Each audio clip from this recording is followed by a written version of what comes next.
Hello and welcome to Flex and Chill with me, Luke, and Jane. yes, this is our second episode, and today we're gonna be, as always, either ranting or raving about something. We're gonna discuss a pop culture event or a news, and then our main topic will be top 10 movies of last year, 2025, because we are so original. And we will flag up, or we will, with Shane's knowledge, we will, put some other ones out there that might not necessarily be in our top 10 or top 20, but are interesting to watch. Because, Shane, would you be willing to share? Do you have the number just for feature films, not including documentaries and not including short movies from last year? How many you seen? Oh, I don't differentiate that. Okay. And also, I probably watch a couple hundred documentaries a year. So, like, there's a lot of documentaries that Yes, come out. And I don't discriminate against that. A film's a film. we stand. Um, I would venture to guess I've watched around between 850 and 900 feature films and documentaries combined if you take out the shorts. Politely, how the fuck? I'm asking myself the same question, Luke. But I I don't know if this genuinely, is something I should be proud of or I should be afraid of. I admire you so much. Like, genuinely, like, I always think of, like, oh yeah, I watch a lot of movies. And then I see your number or like somebody else's number, and I'm like, and I know you don't actually log anything older on Letterboxd. You don't log Correct. your rewatches. So I know your Correct. number is only for the current movies. Correct. So So, to compare to perspective, I watched quite a lot last year. I'm on only 92. I'm not even a triple digit club. I'm a fucking, I'm a noob. and that's a reasonable amount of like that's more than what most people would consider reasonable amount of Yes, movies too. yes. Like for So, casual, it would be like, oh, do you have any life? And short answer, no. The long answer, yes. But no, but yes, I've watched a lot of movies and yes, I definitely have some like under the radar type ones to throw out there because there's mhm, always. exactly. So how are you doing, Shane? Before we get into any other conversation, how are you doing? All good? I'm cold. Oh, Which is going to relate to my rant. I'm gonna come up because it is we're having the worst winter hmm in New Jersey that we've had in probably 8 years. hmm So like this has been rough. And just got through our first week of the spring semester, and we had a snow day and a Zoom day to start the week. So it's been weird. But exciting. we're settling in. And honestly, January movie wise has not been your standard just trash. So Yeah, yeah. I've been appreciating that. I am feeling a little overwhelmed as we were recording this with how many damn movies that came out this particular weekend. And hmm I'm like, I'm not going to sweat it. I'm not going to watch them all right now. Some of them are just going to have to wait until streaming. I'm sorry. Correct. So, Correct. but, you know, I have a couple of screenings coming up that I'm excited about. I'm very curious about Wuthering Heights. Oh yeah. Which so that'll be very interesting. I have that in about a week. But I don't know if I already got to see my most anticipated movie of February, which is uh Good Luck, Have Fun, Don't Die. Um Oh. How did you like it? Loved it. Love. Yes. It is bonkers and I loved it. So I hope people go out and see that.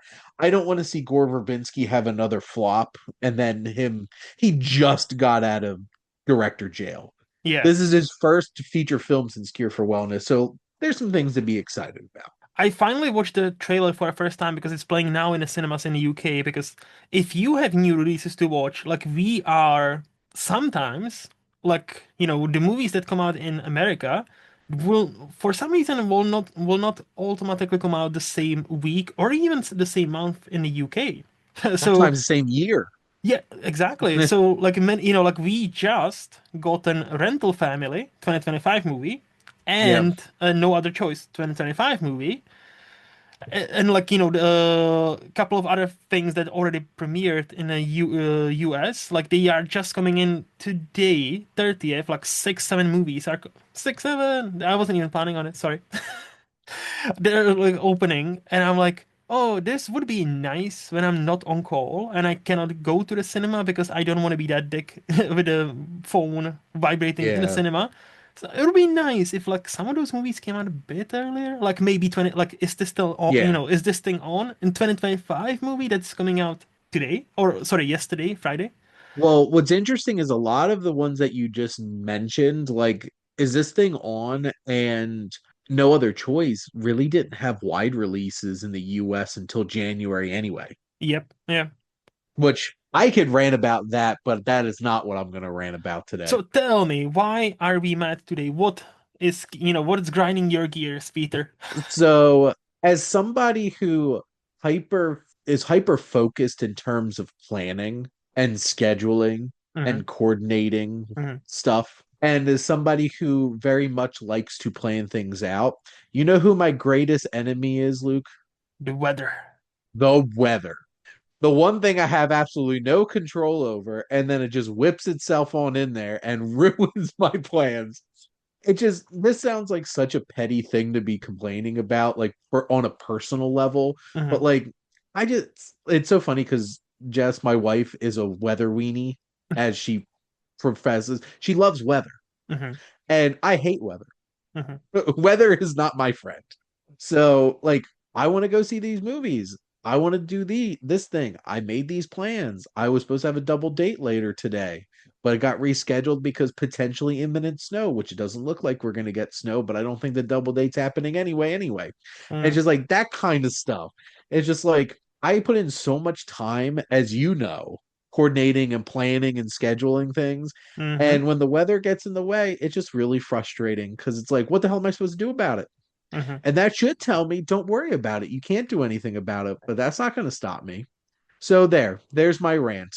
And also, it is freaking cold here. Hmm. It was 16 degrees Fahrenheit the other day, and it was like 5 degrees this morning Fahrenheit. And I didn't even want to get a shower because Hmm. I didn't want to get out of my clothes this cold. So we're doing our best. I am wearing Yes. flannel today. So Very dapper keeping me looking warm. flannel. I might add. Very dapper. It goes with my Wolfman slash I look like the brawny man You look right now. you know who you remind me of? You remind me of the Home Improvement, the neighbor behind the fence. Winston was his name? And I'm glad that you said that I remind you of the neighbor and not Flannel Man Al Borland. That It's kind of also, but like, which yes, I do actually look like Richard Karn right now with my beard and my flannel on. actually, yeah, no, I was thinking more of him because we never like that's the running gag. We never see his full face until like the finale. So, Well, yeah, it's which is funny because I think the actor's last name is Heidman, who oh, plays Wilson, the guy from behind the fence.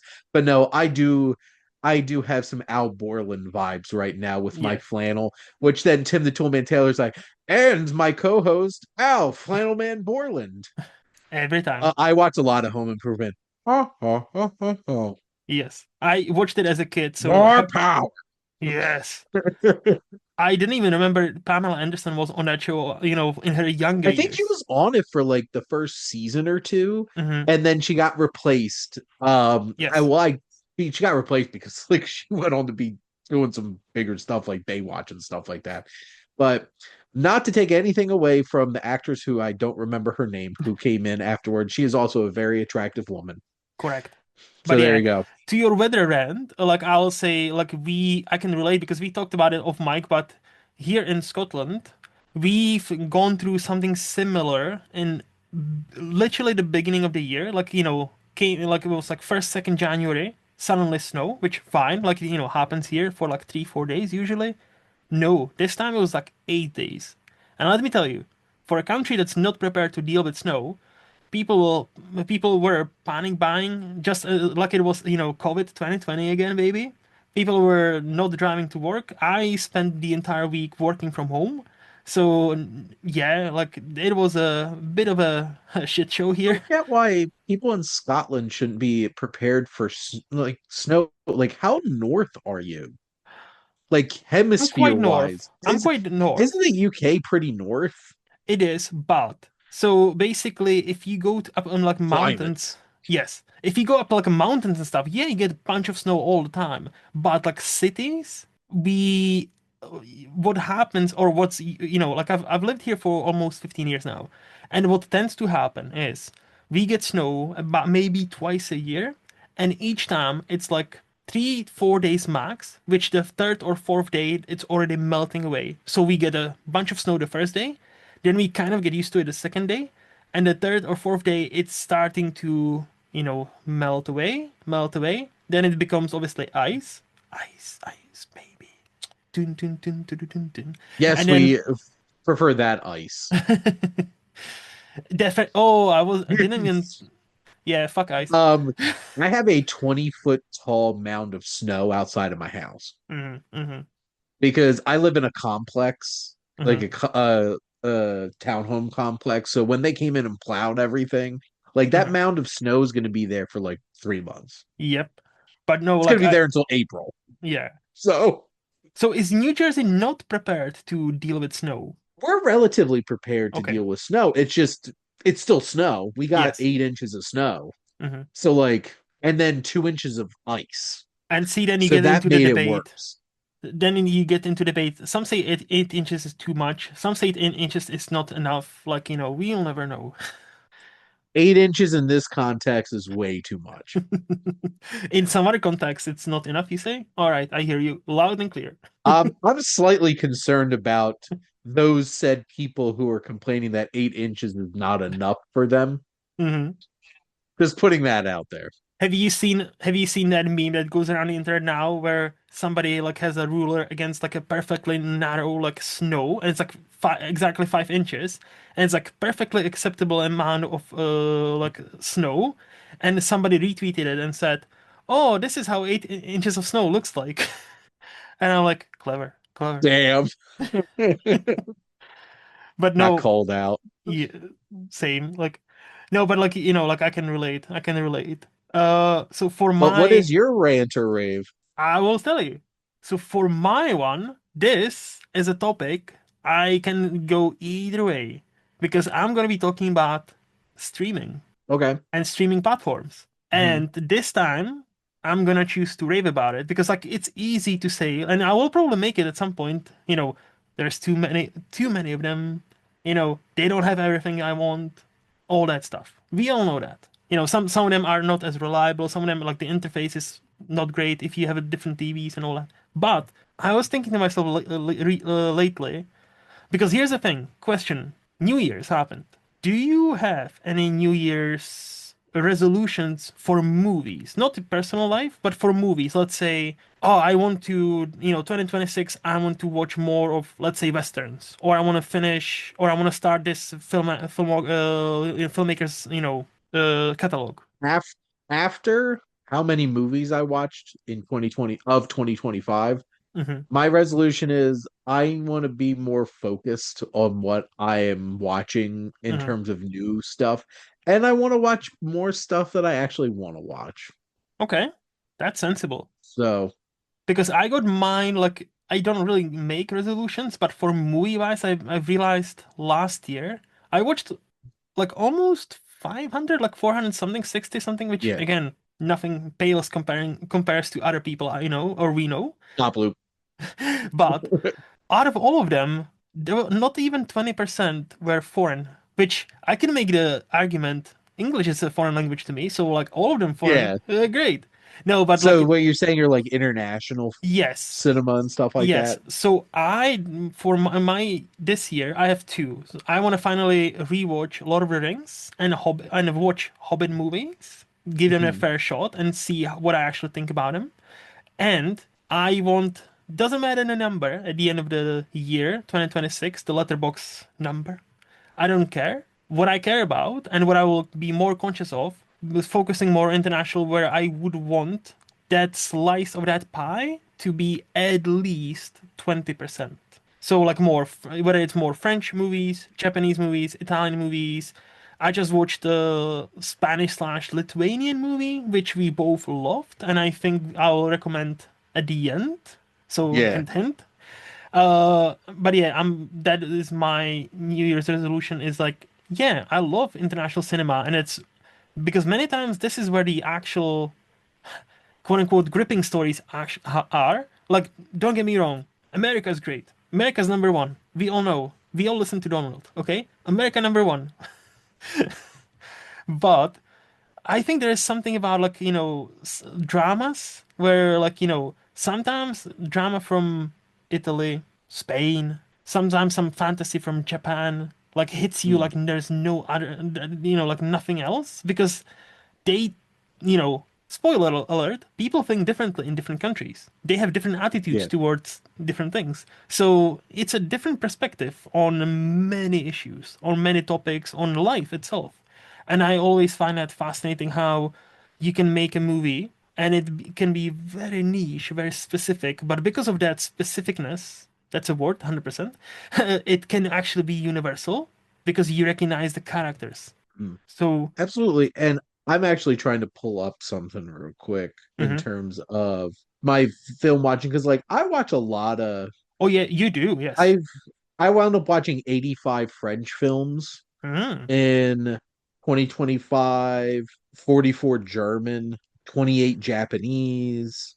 mm-hmm, mm-hmm. I'm surprised that's not higher, to be perfectly honest.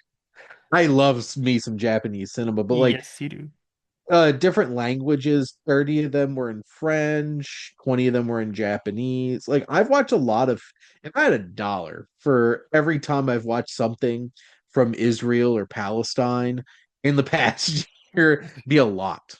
I could I go out wonder for a why. nice dinner. I was gonna say, I wonder why, people make movies about those two countries specifically. Like, is anything happening there? Well, and what's interesting is like I've seen some really good Israeli cinema. Mm-hmm, Come Closer was a film that I really loved from last year, and mm-hmm, it's like there's a lot to experience from other films and countries and stuff like that and perspectives. mm-hmm. And like this was a really big year for international cinema because I legitimately thought that 5 out of the 10 Best Picture nominees could have easily been international films, non-English language films. Didn't shake I out that way. No, but I Um, was in the same camp. I was also thinking because, like, it was just an accident, it was getting a great buzz and all. But I'm sure we'll talk Still about it. But surprised that yeah, yeah, still surprised it didn't come in. But like same. I appreciate that kind of goal. And I do feel like I get a decent amount of international films. Yes, you And do. like I have a few PR contacts like Well Go USA Mm-hmm, brings in a whole bunch of genre films from Asia, mm-hmm, East Asia. So mm-hmm. like whether it's China, Hong Kong, Japan, Korea. Mm-hmm. So I get an interesting mix of that, especially Chinese Yeah. cinema.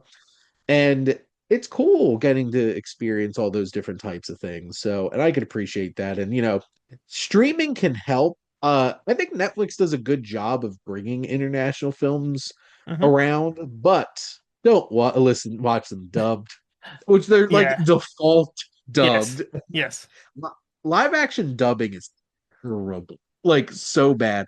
I don't have as much of a problem with animation dubbing because, Mm-hmm. like, obviously there's something lost in the translation, but like, at least and they do such a shit job of getting like people that don't sound anything like they should for the Mm-hmm. live action dubbing. So, in general, don't watch dubbed live action stuff, people out there. Yes. But that's part of my rave about streaming to get back on the subject Yeah, because I'm a yapper. So like, I've been yapping for a total different thing. But yeah, that because of that resolution for me, I just, got thinking and got reminded, despite all the flaws of streaming, and again, there are many, 100%, we live in a time, we live in a society, but also we live in a time where we have more accessible than ever before. yeah, Like, because of streaming services, like, I pay for Mubi. Now I subscribe to BFI for a very good, like, only £50 per year. And they not only have, it's British Film Institute, but they don't only have British movies. There are some Czechoslovakian movies. There are some like, Japanese movies. There are some Chinese movies.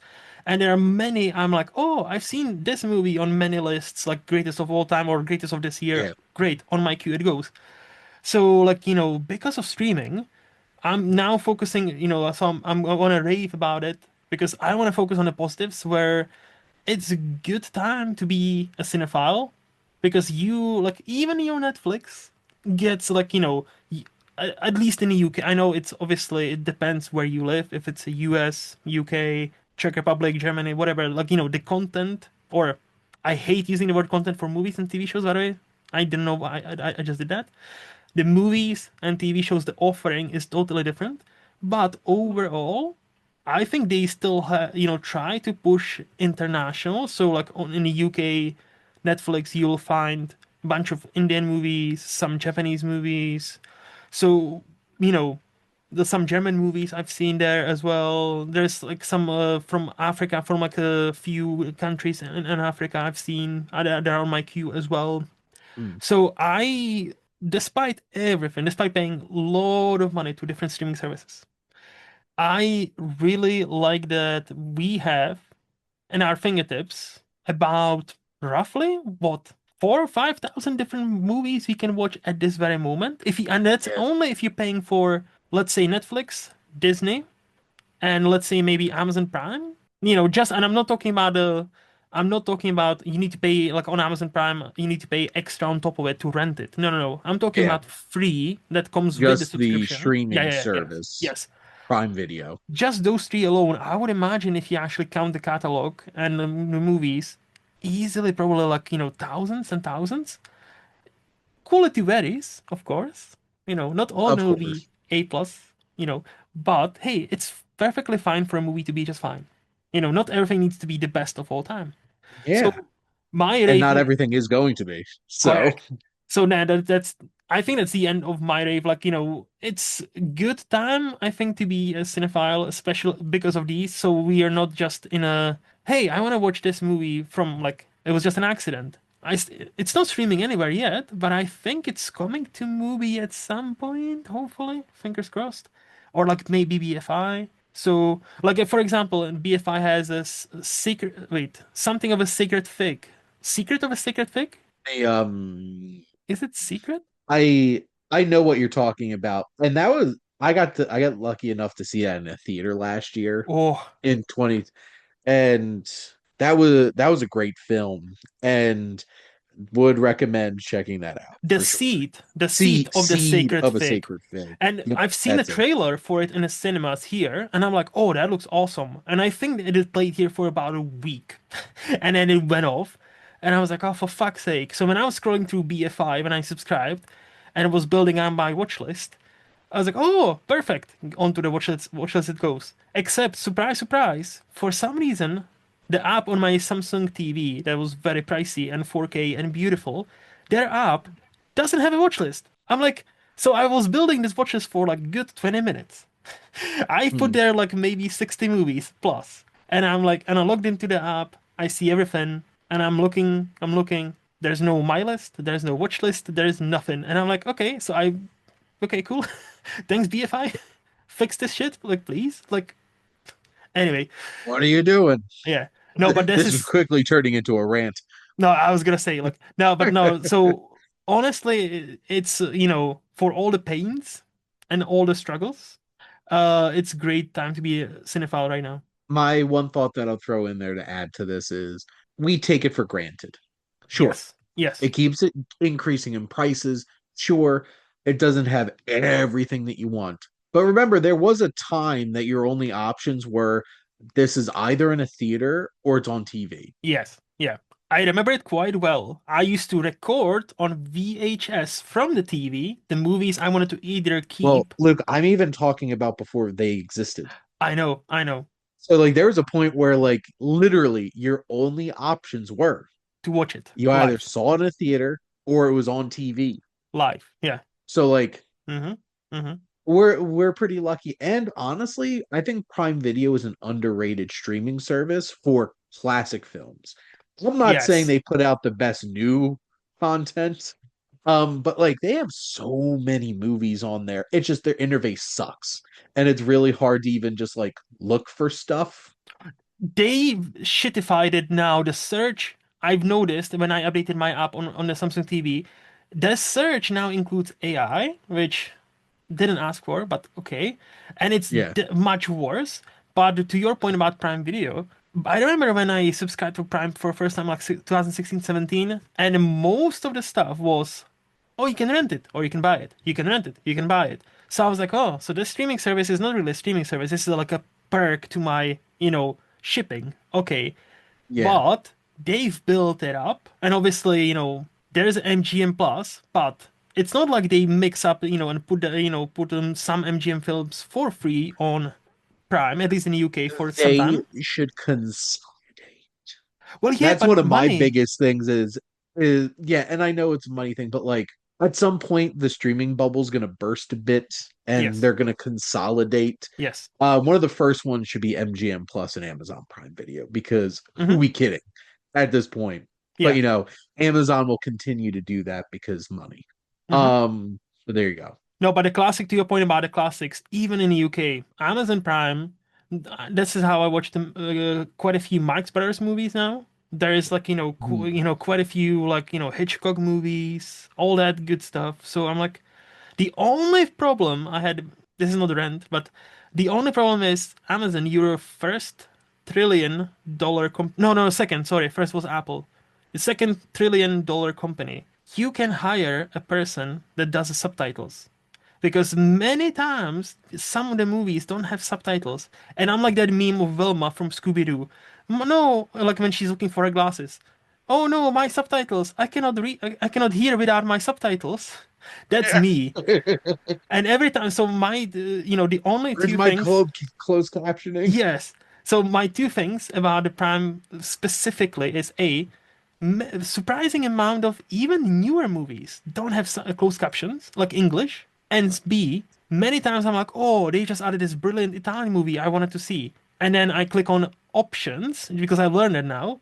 Oh, this is only English dub, and I check IMDb. Is it one of those Italian movies that was only English dubbed? No, it is Italian. So I'm like, and yeah, to go back to your point, call me a picky bitch, call me a cinephile, whatever. Like I don't care. I Please give it to me or in original. Like if it's in Italian, give it to me in Italian. If it's a Japanese movie, give it to me in Japanese. Don't give it to me in English dub only. Yeah, What are you doing? I know, I What know. are you doing streaming services? Like I'll say Netflix, always subtitles, always different languages. Yep. Many things wrong with Netflix, but at least they are consistent. But at least they could do that. Correct. But So do you want to move to the pop culture news, Shane? sure. I'll throw out mine because Yeah. mine's just a quick, smaller thing. Is the Masters of the Universe trailer? I thought looked like a lot of fun, and some of the stuff like Skeletor in it looked amazing. Uh-huh. And fun fact, they didn't have him speak in the trailer because it's Jared Leto, and I'm sure people are gonna get mad when they find out. I But didn't even know that. it's like I'm ready for Skeletor. And the action looks cool. I think the world building looks cool. It's an interesting choice that like they're hiding him Hmm. in like the regular human world, and then he goes back home and stuff like that. So it's from Travis Knight, who made Bumblebee and Kubo and the Two Strings. So I'm pretty excited about it. I thought the trailer looked fun. Idris Elba's in it. Alison Brie is in it as Evelyn. Um, there's some fun casting, not Garrett Leto. They should have just got Mark Hamill to voice Skeletor again, like he did in the I know the much maligned one on Netflix that people are mad because Kevin Smith made it, woke apparently. Oh. Um, we need to get over shit. This Masters of the Universe looks like fun. Hmm. So that was the first new trailer that I saw recently where I'm like, oh, this actually gets me a little excited for this movie. And Hmm. also that Travis Knight is doing it. So we'll see. We'll see how it is. So my only thought about this trailer is I haven't seen it. I know Yeah, that it came out because like somebody from our Siftop Slack channel, I think it was Patrice, posted it on our Slack, and she also yeah. loved it. So, I I'm not like a zero frame kind of guy, but like I'm, choosing to watch less trailers than I used to, just so Only I watching in the theater. yeah, yeah, pretty much.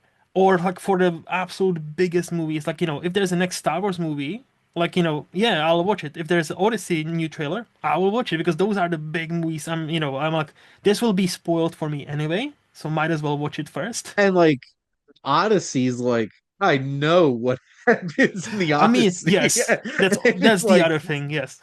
I don't want trailers spoiling things for me. Hmm. And so like I and like they played it before Jason Statham's new movie Shelter, Oh yeah. which is why I saw it because I took my mom to go see that. And I like to watch the trail. Like one, I always watch the trailers and pay attention in the theater because I know some people put their headphones in and don't look at the screen, Yes. or show up later. Jess and I bet on how many trailers there are going to be, so I'm always paying attention to that. And then I also watch them with my one. I went with my mom because I'm like, is there something that my mom's going to be interested in seeing?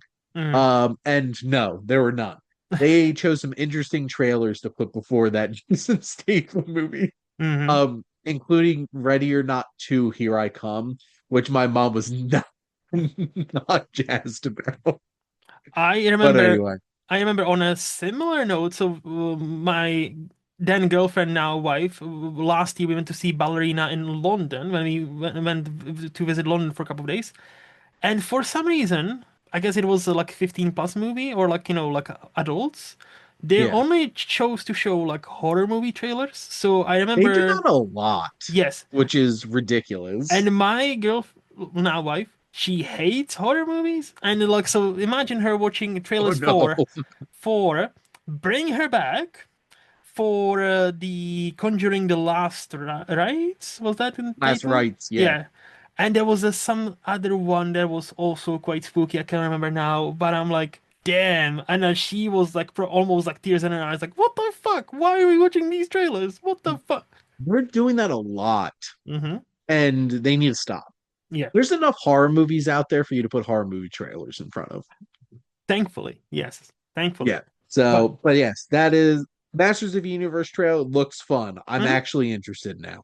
Yeah, and I'm interested because you mentioned the director, by the way. Like, Bumblebee and Kubo, great movies. Especially Kubo is awesome. Kubo One of my is, favorites. yes, yes.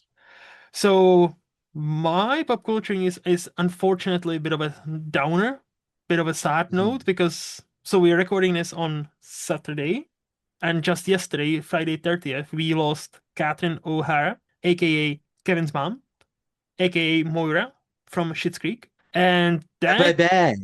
yeah, because of her, ever since we watched the show, we don't say baby, we say bye.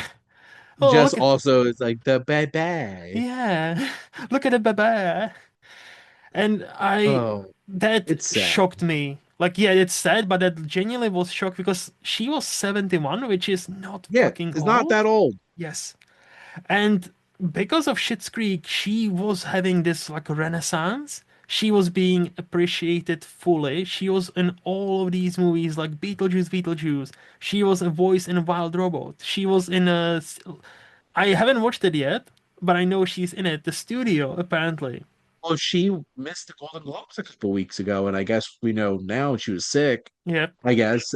But she was up for a Golden Globe for the studio, and she's great in it. And Hmm. that'll be interesting how they handle that because that's supposed to go into production of season two soon. But Yep. like I've seen so many posts about Sally and Sally's song from Nightmare Before Christmas. Hmm. And all I am such a huge Christopher Guest fan, all those mockumentaries, and she is some of the best parts of all of them. And she was amazing. I was gonna touch on And it's those. really sad. Yeah, no, besides the obvious, so like I think the big juggernauts are Home Alone and obviously Home Alone 2, Yeah. and Schitt's Creek, right? I Yeah. think those are the big, but like I was gonna get to the Christopher Guest movies because I haven't watched them yet. I have heard many things about A Mighty Wind. I've heard great things about Best in Show. So they are on my watch list, and now obviously they are bumped up the queue because I want Yeah. to watch that. That's ultimately in that sadness we both feel because it is shocking when somebody as iconic, and I don't know about you, Shane, but Home Alone has been on in my household ever since I was maybe like 5, 6, like ever since I was like Yeah. conscious of movies. I remember watching Home Alone for every single Christmas, never missed one Christmas, like Home Alone and Like Home Alone 2. my mom texted me about the news and brought up how much she loved her in Home Alone. Yep, yep. So like So, like, I'm trying to look Kevin, at it from bright side. We and I still have a bunch of her movies I haven't seen. So, like, she will obviously live on, but goddamn, that's too fucking early. And especially with her having this second career revival, where I was kind of hoping, hey, maybe she will land a role that gets her at least an Oscar nomination at some point. Now she's like, quote unquote, back in like, fashionable. Because that's how Hollywood works. Uh, I was just yeah, it's sad and it's unexpected, and I think that's always sucks because like not many celebrity deaths like get me, but Mhm. last year and now this like this start of this year like we lost some giants last year, so that Rob Oscar. Reiner's still, Yeah, Rob Reiner, obviously that's painful, especially how that happened. yeah. We still don't really know what happened with Gene Hackman. Like we know some weird stuff, and I'm like, what the fuck happened there? So, but I was just thinking like this year's Oscar in memoriam will be insane. Like that's gonna be like you will get it in perspective how many titans and So they giants. better get it right. I was gonna say, how many will they omit this time as every year? At least now they've learned, for a full year, please go to this website. And I'm like, I understand they cannot say, they cannot put there every single member of every single, because then we would have like 3 hour show just for in memoriam segment. Get it? But sometimes they omit the most ridiculous people. We're like, wait, what? What about this person? So yeah, So we pour one out for Catherine O'Hara. yes, for everybody's favorite mom, and she is the That like Macaulay Culkin mm, post that he did. oh, like I always said, he is the soul of the movie, but she is the heart of those movies. Like she is Mhm. that like that relationship between him and like how he even revealed like when he was, I think it was like when he was getting his like star of the Walk of Fame. He revealed a few years ago like he still calls her mom when he Yeah, would meet Catherine O'Hara, and I'm like that's so fucking cute. That's just we love to see that, and yeah, we put one out for her because yeah, it is sad. absolutely. But on a slightly more positive news, I don't know what's the best segment to do this. We can Meanwhile, in uh, another segment, in another segment, yeah, in another galaxy, far, far away, except here in on planet Earth, we can talk about our main topic, which is top 10 movies of last year, each of our favorites, and a couple of wildcards, couple of shout outs for, hey, these are also worth checking out. So, Shane, I've talked for a lot. Why don't you take it away? Please tell me, what is your number 10 movie of last year? so I'll just give a quick little bit of background. After listening to a particular podcast this week, I actually sat back and reflected, and before we did this recording, really wanted to rethink my rankings towards the top of last year. So I Okay. made some changes to things. So this looks a little bit different. Some films I think settled a little bit after some immediate hype, and others upon rewatch enriched Hmm. how I felt about them, and Do some you of want them. to give a specific example, or shall we keep it secret? Well, I'll say Marty Supreme is not going to come up from my end of things, as that one has fallen Okay. a bit for me. But I guess I'll get started with my number 10, Hmm. which this is a film that I don't think a whole lot of people have seen, period, which is B. Gann's Resurrection. Hmm. And this is a 3 hour, like, oh, what the hell was this kind of cinematic experience? And this is a strange science fiction kind of dreamlike experience where each part of the film hones in on one of the senses that humanity has and expresses its story through a heightened version of that sense. And like the framing device, what we're introduced to initially is one of the most gorgeous, striking recreations of German expressionism I think I've ever seen in a modern film. And like that started the movie, and I'm like, what the hell am I watching? Hmm. And I was entranced. It is a fascinating experience. It's very much episodic in its storytelling and stuff like that, but this is something special. And Hmm. this is, if you love film and you love the art of film, this is one of those types of films where you're just like cinema. Cinema. And you're just like, this is a pure expression of somebody's creativity, and it's undeniable just how impressive it is. So that is my number 10. So, couple of quick things. First of all, Marte Supreme is my number 19 movie, so like it's also Yep. not made my list. So we see you can see like it's still a great movie. We see, but you see Yes. eye to that. Second, as our buddy Adam would say, you had me at 3 hours. When he said it's a 3 hour movie, like that's all I need to hear because apparently I'm the long movies guy. Yeah. If I said that to Adam, he'd be like, nope, done. Goodbye. Out of here. Yeah. No, but on a more serious note, I only have heard of this movie because of you, because I was checking your top 10 and it was and one time it was like your number two movie. And I'm That's like, number two. what is this? I I have settled Yeah, a bit on there's some other films that I connect with on a deeper level fair. than this, but it's still incredibly impressive. And that's the only And reason I have heard of this movie because of you. So I'm definitely gonna seek it out because like and if I I've can do that mhm, for people, mhm, honestly, at the end of the day, that's what I want to do for people mhm. with my channel and what I do. Is like if I could turn people on to certain movies that they would never have think or have heard of or have seen, good. I did my job. Yeah. So yeah, see, following this very niche, very out there pick, now for something totally mainstream. And now My, for something completely different. and mainstream as fuck because my number 10 is this little movie called Superman. Because I'm if I remember correctly, you were not that impressed with that movie. Am I? No, especially comparatively to most people. Yeah, yeah. And I did So, rewatch it and I still really enjoyed it, but I okay. still had the same problems. Fair, fair. That's the movie that it clicked with me almost. So like 2025. Oh, see, I was gonna ask like, how do you rate 2025? As a normal, podcast host would be like, hey, what do we think about 2025 in a nutshell? Because like I was gonna say that. I was like, oh yeah, shit, we didn't do that. So Shane, let's rewind clock. Like this didn't happen. What do you think of 2025 before we go into specific movies? Like in I general. would I think in general, Hmm. international film has overshadowed American film. Hmm.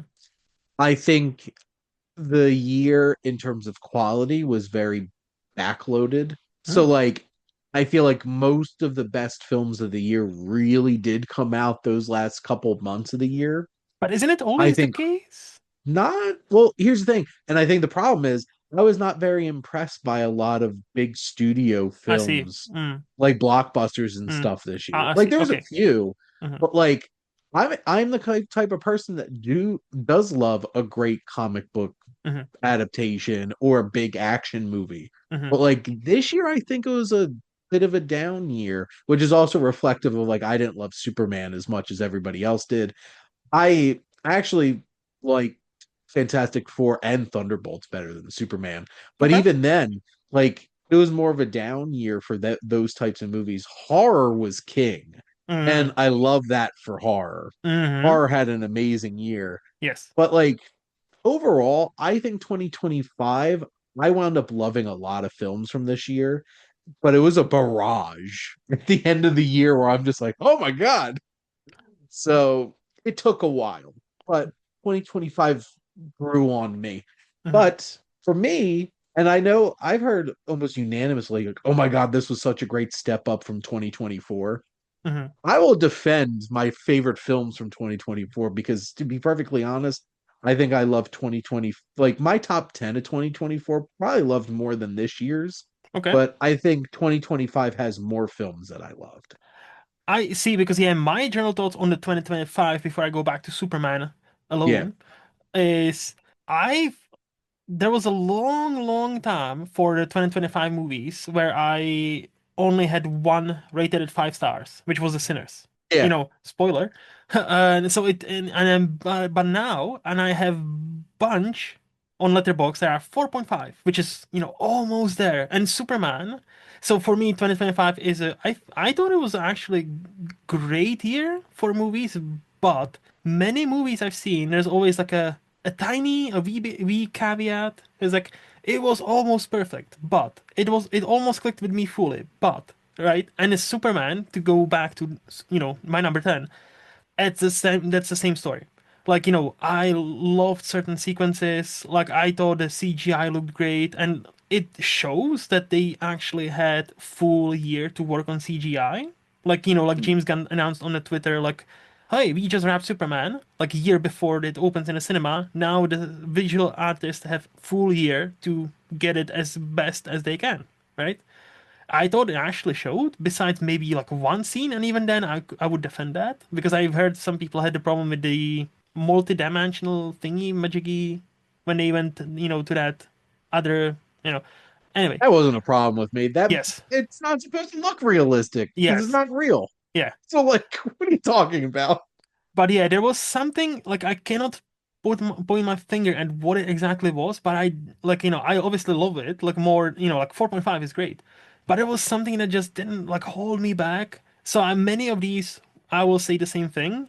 For quite a few upcoming, we're like maybe on a rewatch it'll be like 5 out of 5, or maybe it'll be slightly down. We will see. But like I'm on a like for next two, I'm on a cusp of hey maybe on a rewatch. And to be fair, next nine below them are all 4.5. Even Marty Supreme, my number 19, is 4.5. So there's like a bunch of movies where it Yeah, was like on a cusp of like, yeah.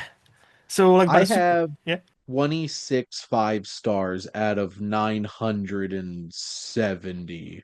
No, So like that's, comparatively, it's still a relatively small amount mm-hmm. of 5 stars. That's like And 2%, 2.5. yeah, so like proportionally, it's still a small amount Yes, yes. comparatively. And we'll get to honorable mentions, but like Mm-hmm. talk about why you love Superman first. Yeah, I was just gonna mention like the basics. I think the casting is great. I think the Yes. main, I just blanked out on his name. The main David act, Corn Sweat. yes, Yep. David, very nice name, Cornsworth. I genuinely thought he captures that essence of he is the dreamer, but he's not like He's I a don't know punk how. rocker. Yes, he's a punk rocker, but I don't want to say like dumb, but I'll say it anyway. Sometimes the dreamers in the movies can be like almost like dumbasses in a way, but he's He is never. very earnest, Yes, like and I he. appreciate that about him. Yes, I thought Rachel Brosnahan. Brosnan. Can you tell I She only is slept for she's the most perfect casting in the history of comic book movies. maybe? Can you tell I only slept for 2 hours? Yeah.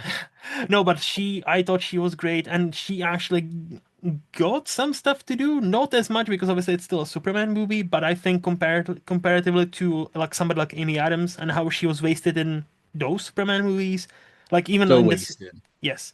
I thought Lex Luthor being this almost like Bond villain, it worked for me, and what Nicholas Hoult was doing, that was a great choice, and I understood where he's coming from. And yeah, I thought the ultimate message about like what is it ultimate power, what does it mean, and how you know there is a conflict that's definitely not anything related to what's happening right now. 100% not related to anything in real life. But did you know, Shane, they made Superman woke? Because They made people are him stupid they made him and an don't realize. illegal alien. They made him, like before 2025. Did you know Superman was not an illegal alien? You mean he wasn't an alien that fell from the sky and then was hidden I from know, right? humanity because they No, were they've afraid of changed what they it. might do to him? No, they changed it because woke Hollywood only changed it in 2025. So, yeah. I think the casting was great in this Yeah. film. I thought it was adventurous. I loved the vibe of it. Even, but there were some things like, honestly, the opening sequence, even upon rewatch, was so clunky and awkward and weird in terms of its dialogue that it took me a bit to actually get into the movie. Hmm. And I felt like there was a lot of shorthand Hmm. screenwriting that I feel like James Gunn leaned on the fact that there'd be a lot of sweaty nerds that would know a bunch of stuff. And they he made the audience fill in a bunch of gaps that I felt like was unreasonable filling in gaps at times. Hmm. And I think the film was a little too overstuffed for me, and that's why it's not I loved Mhm. it, but damn, I had a good time both times I watched this movie. I feel like just to address that very quickly, I do understand where you're coming from, and I don't disagree. I just like this is, I think this is where we split because we've seen a bunch of Superman movies, good ones and bad ones. Well, maybe two good ones, debatable. Um, we know a bunch of the lore, so like I appreciated Well, we I had didn't this. need I'm not even talking about the lore. Mhm. I'm talking about the mechanisms of the plot. There was a Okay, lot of shorthand where it's okay. just like just, just go with it, go with it. Mm. I felt like James Gunn was sitting there like "Just go with it." I felt like it was Tenant, where Christopher Nolan really literally said in the screenplay, it's like, don't think about it, just feel it. I'm like, shut up, Christopher Nolan. I see. Uh I felt like it was almost like James Gunn is now obviously in charge of DCU, right?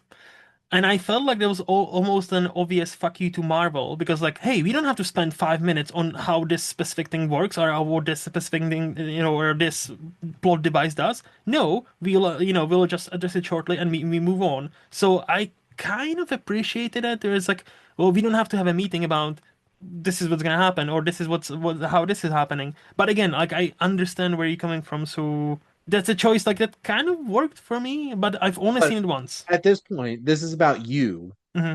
and why this is your number 10 and not why it's Yeah. not in my top 10. So But but no, no, like it this is a almost clicked. great time Yeah. at the movies. And I wish more people had seen it. Yep.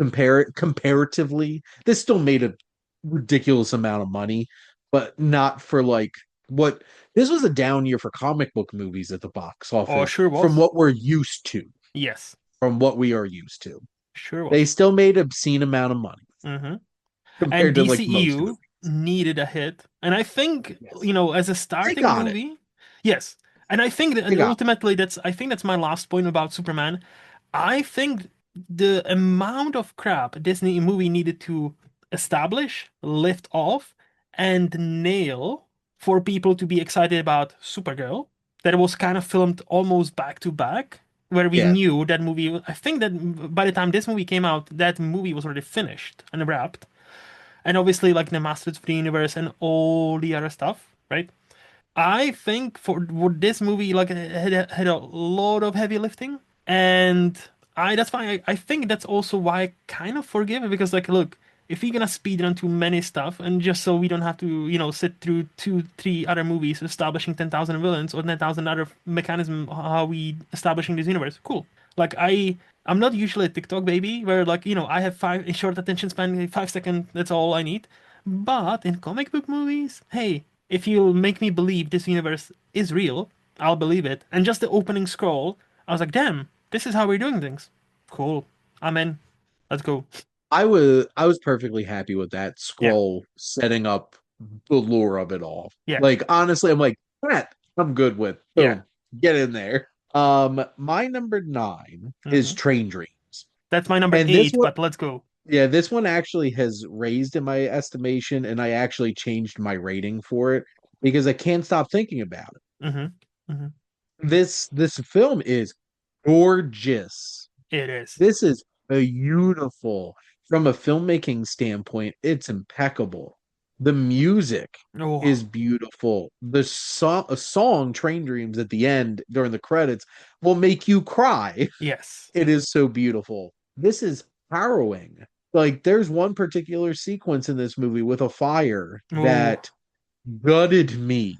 Like And it's coming, but like you hope it's not what it is, but it's coming and you kind of know it is what it is, and then like I think Joel Edgerton is not getting enough credit for his incredible lead performance, which it's a stacked year for Best Actor. it is. Like he could have easily been in there because he gives an 100%. amazing performance. There's so many great supporting turns, even in like smaller roles. Like William H. Macy I is was great. surprised he wasn't nominated, to be honest, because like I saw some Oscar buzz, not to butt in, sorry, but like I saw some Yeah, Oscar buzz around him specifically, and I'm like, he kind of like, deserves it. yeah. And Clifton Collins Jr., who was the star of Clint Bentley's last film, The Jockey, Hmm. he had a great small role. Even Carrie Condon, who I love. Mm. Carrie Condon. Yes. I love, and no matter what, how big or small her role is, she showed up for not a lot of this film, but she made an impact. She was also still loved her in F1 too, um, as well. Will Patton narrating this, perfect voice. He was one of the audiobook readers of Killers of the Flower Moon, Hmm. and his voice just like fits this vibe so well. Hmm. And just this is such a bigger, broader perspective on America. It's this movie is so American, and what Hmm. at the heart of the evolution of like going off into the frontier and how things have evolved, and like this dying piece of what people's like that destiny of going out into the frontier was. It's such a fascinating look at that, and it keeps you on your toes. There's love, there's loss, it has everything. This movie was beautiful. I casually threw the screener on one night late at night and was transfixed for 2 hours and was just like shit. Yep. Like I was sad that I didn't save to watch it with Jess because I think she would love it. She loves westerns. Hmm. And this very much is that like frontier kind of western out in Hmm. like the woods Hmm. and stuff like that. It's beautiful. Beautiful. So it is my number eight, but I'll talk about it now. Yeah. I totally agree with everything you're saying. I didn't even think of it like this is an American, like this is like it is like a frontier American movie, because to me this is a global movie, like in a, like in a, it's like a such a human story. I never thought Yes. about it from an American point of view because I'm like this dude, as the song beautifully encapsulated in the end, like he goes from building rails for trains to Mhm. seeing man walk on a moon, to be able to fly, to like to see like cinemas and moving pictures and all like and this movie is, as you said, it's beautiful. The cinematography, like again, this should have been another nomination. Like cinematography should have been that. It Yeah, got it. it did. Did it? Oh, Yeah. okay. Because I know it Yeah. was like short Like shifted in many it categories. was Okay, like okay. So because it got this got cinematography, it got best picture, song. it got original song. Did it get score? I'm trying to remember. But no, it did. It did get Okay, that's good. cinematography. And yeah, just to point out, like again, I was aiming someplace, but I cannot remember. And like as you said, yeah, like it sticks with you. So I watched this on Net because obviously it's in on Netflix. So I watched it on Netflix 20th of December, and ever since then, so like the movie ends. I'll open my letterbox because I'm that kind of guy. I'm like, oh yeah, this is how I'm gonna rate it, and I started to type up my review, and suddenly the song Train Dreams comes on, and I'm like, wait, this is doing something to me. So I put down my phone and I actually watched the full credits just as the song was going. And I was like, damn, this is fucking beautiful. And I wished I could see this in a cinema. So you don't actually know. Now I will. Because here, the cinema chain I have an unlimited card for, unlimited movies, baby. Not four per week, unlimited. You can live in a Yeah. cinema if you want it. They do what they did last year, and before Oscars, they Yep. releasing every like I think one movie a week for like before like 10 days before Oscars, and Train Dreams is I think Friday the 13th. And I already booked that ticket. That's I think Nice. that's the only like maybe like Sinners if I'm in the mood like I would like to rewatch that because I watched Sinners in the cinema, so like I already have that experience. But to watch Train Dreams, not on Netflix, which Netflix is great, my TV is great, but on in the cinemas, I knew like this doesn't happen to me often that I watch a new movie and I really want to rewatch it like instantly. Mhm. But with that, I was already like in that mindset. Hey, I think even my 4.5 and my number 8 movie of last year is too low for this movie. I feel like I short shifted this movie, even though I love it. So I'm gonna go to the cinemas on that 13th of March, and I hope it will hit me because the idea. Oh yeah, this is what I was gonna say. I don't think I've ever seen this because I believe in this very much. Ultimately, we do not matter, but we matter when we are here. And it's just a very complex idea when because you and I matter because our families, our friends. If both of us died today now, people will miss us, and we've done stuff. But 100 years from now, will the choice or many choices that you did today or tomorrow will they matter in a grand scheme of things? Probably not, unless you suddenly decide to kill a bunch of people, which please don't. So, like, many choices will die from us. Like, I've heard, like, there's a theory that your name, unless you've done something spectacular, will die within 3 generations. And it's kind of downer thought, right? But I think this movie, what it does so beautifully is shows you that, yes, ultimately, those railroad tracks will not be as meaningful as once they were. That life you once had, like, will not make as big of an impact overall picture of this planet Earth. But whilst you are here, you have a meaning, whatever that meaning is. And you have a purpose, whatever that purpose you make. And it's important. And I don't think I have seen, at least not mainstream Hollywood movie, which I would classify this as a mainstream, even though it's kind of indie. We can, I don't think I've seen this complex idea tackled so well, and this is something I really admired about this movie. It's just a haunting feel, and it's Yes. so deeply moving and human. And that's what I know you brought up. It's such a human story, and Mhm. that's it. It works on so many different layers because there is a very human story here, and then there is that layer of context of like this is the evolution of like what the American dream was. This Yep. is the evolution of like what America has evolved from. And that's so fascinating that it's able to accomplish those things and deliver such beautiful, loving moments and Hmm. tender moments Hmm. and euphoric moments, like in the plane. Oh, And then that fire just rips your heart out and stomps on it. yes. And all of those things all in once. But I guess So then, that's it was your number nine. That was my yes, so number what's your eight. number? Yeah, what's your number nine? I think again, this is one of them with caveats. On a rewatch, it might go higher. One battle after another. So Yeah, I'm this is not. my number seven, so See, it's pretty close, yeah. yeah. So I'm also not as again 4.5 out of 5. I don't hate this movie. Like, don't come for me. I there are parts of this movie I thought were fucking brilliant, and I'm like, hey, this is 5 out of 5. And there were some where they were like, I'm not really in the movie. I don't know why. But what I'll say, so that was my only wee nitpick.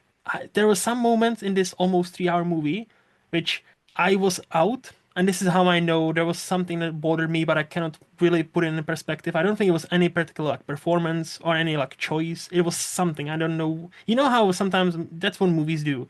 Sometimes you can point out, oh, this was a dumb scene, or there was a dumb character, or this was a Yeah. choice that didn't work. But there are many great movies. I think what they do, if they don't work for you, there's something that stops you from fully loving them. And this is also such a layered and complex movie that I know I'm gonna reserve my full quote unquote judgment for a second viewing because that's like that throws so much your way, and it's a performance piece, the movie. Like, everybody from Leo to Tiana Taylor to Chase to you know Regina Hall. I know I knew it's not gonna happen, but I really was impacted with her like 5 minutes screen time. I thought she was great. I knew there was a slim chance of it, but I kind of hoped for best supporting actress nomination because I thought she's been overlooked in Hollywood for so long. And yeah, but no, anyway.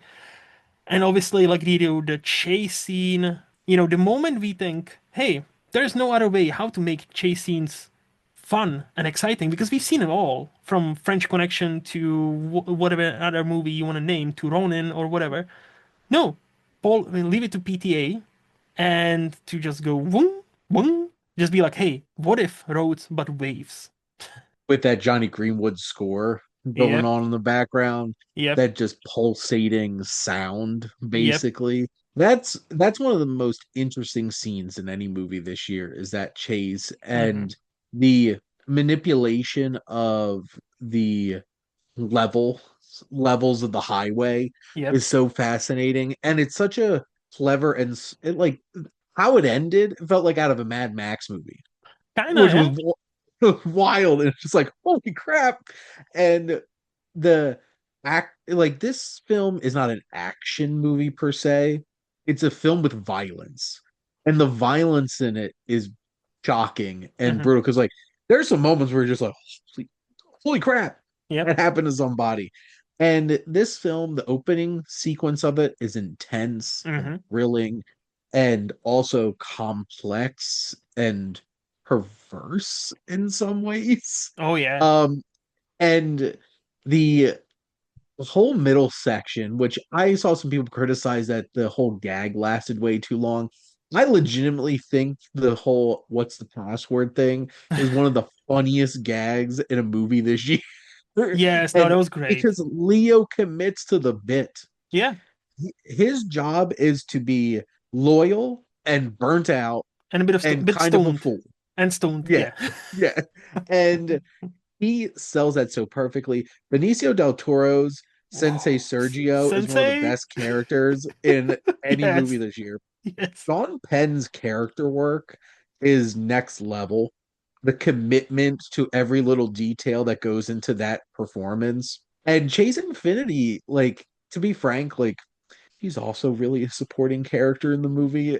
I'm like, if you're gonna category fraud her going into lead, I could appreciate that. But like, also, she didn't wind up getting nominated anyway, which is really sad.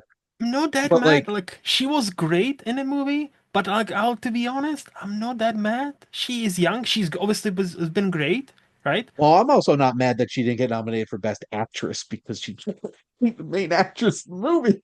Yeah. Um, and complaining about category fraud in 2026 is kind of a moot point because they do it literally It, every year. yep. But like every Oscar cycle, like the cast is incredible. The ensemble from top to bottom is so great, and the filmmaking in this is impeccable. I mean, yes. Technical It's level, impeccable. Yeah. that's And between the music, the cinematography, the editing, the direction, Paul Thomas Anderson just really encapsulates this so much. And there's been a lot of discourse of is this faux revolutionary? Is this faux representation for black women? And like, and here's the thing. I am a white man mhm, who is sitting here.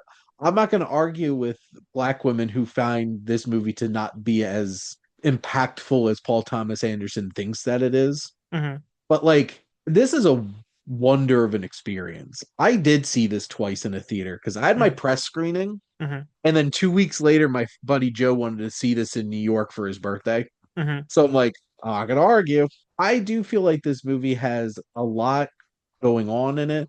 It's saying a lot, and it pokes fun at some of those things. mhm. The whole the Adventurers Club is wild, and I find it so funny how perturbed people like Ben Shapiro. I was like, the movie that's probably going to win Best Picture this year is like the worst movie I saw last year. Because this hit exactly the kind of people that it meant to, Mhm. and they're all crashing out about it, and I think that's hilarious. Yep. I didn't see any of the discourse about faux black and all that. I will be perfectly honest, but also I'll be perfectly honest. I feel like we need to understand one important thing. Any minority group is not a monolith. So, just because I'll believe you when some black lady said, "Oh, this is for," but like, who is to say that that is, even if you are that minority, because you are not the same as this other person that might apply to. Like, this is the thing, like that always drives me up the wall with these conversations. It's like the moment we start to say this is not this movie for this community because this one member of the community or two or 10 hate it. Okay, but there's many others that actually love it. Like it drives me. And the moment we see any marginalized communities, sorry, as not a monolith, there's always going to be like, are all white people the same? No. Are we all, No, I'm spicy white. yes, I'm boring white. you know. So, so, like, I'm not carrying an NRA, Ku Klux Klan member. Excuse me. So, like, that's also goes, like, again, in some people's eyes, I'm probably am, but I'm not. I like guns, but I am, pro regulation. But also, I'm not American. So, hey, my vote doesn't matter. That's the thing.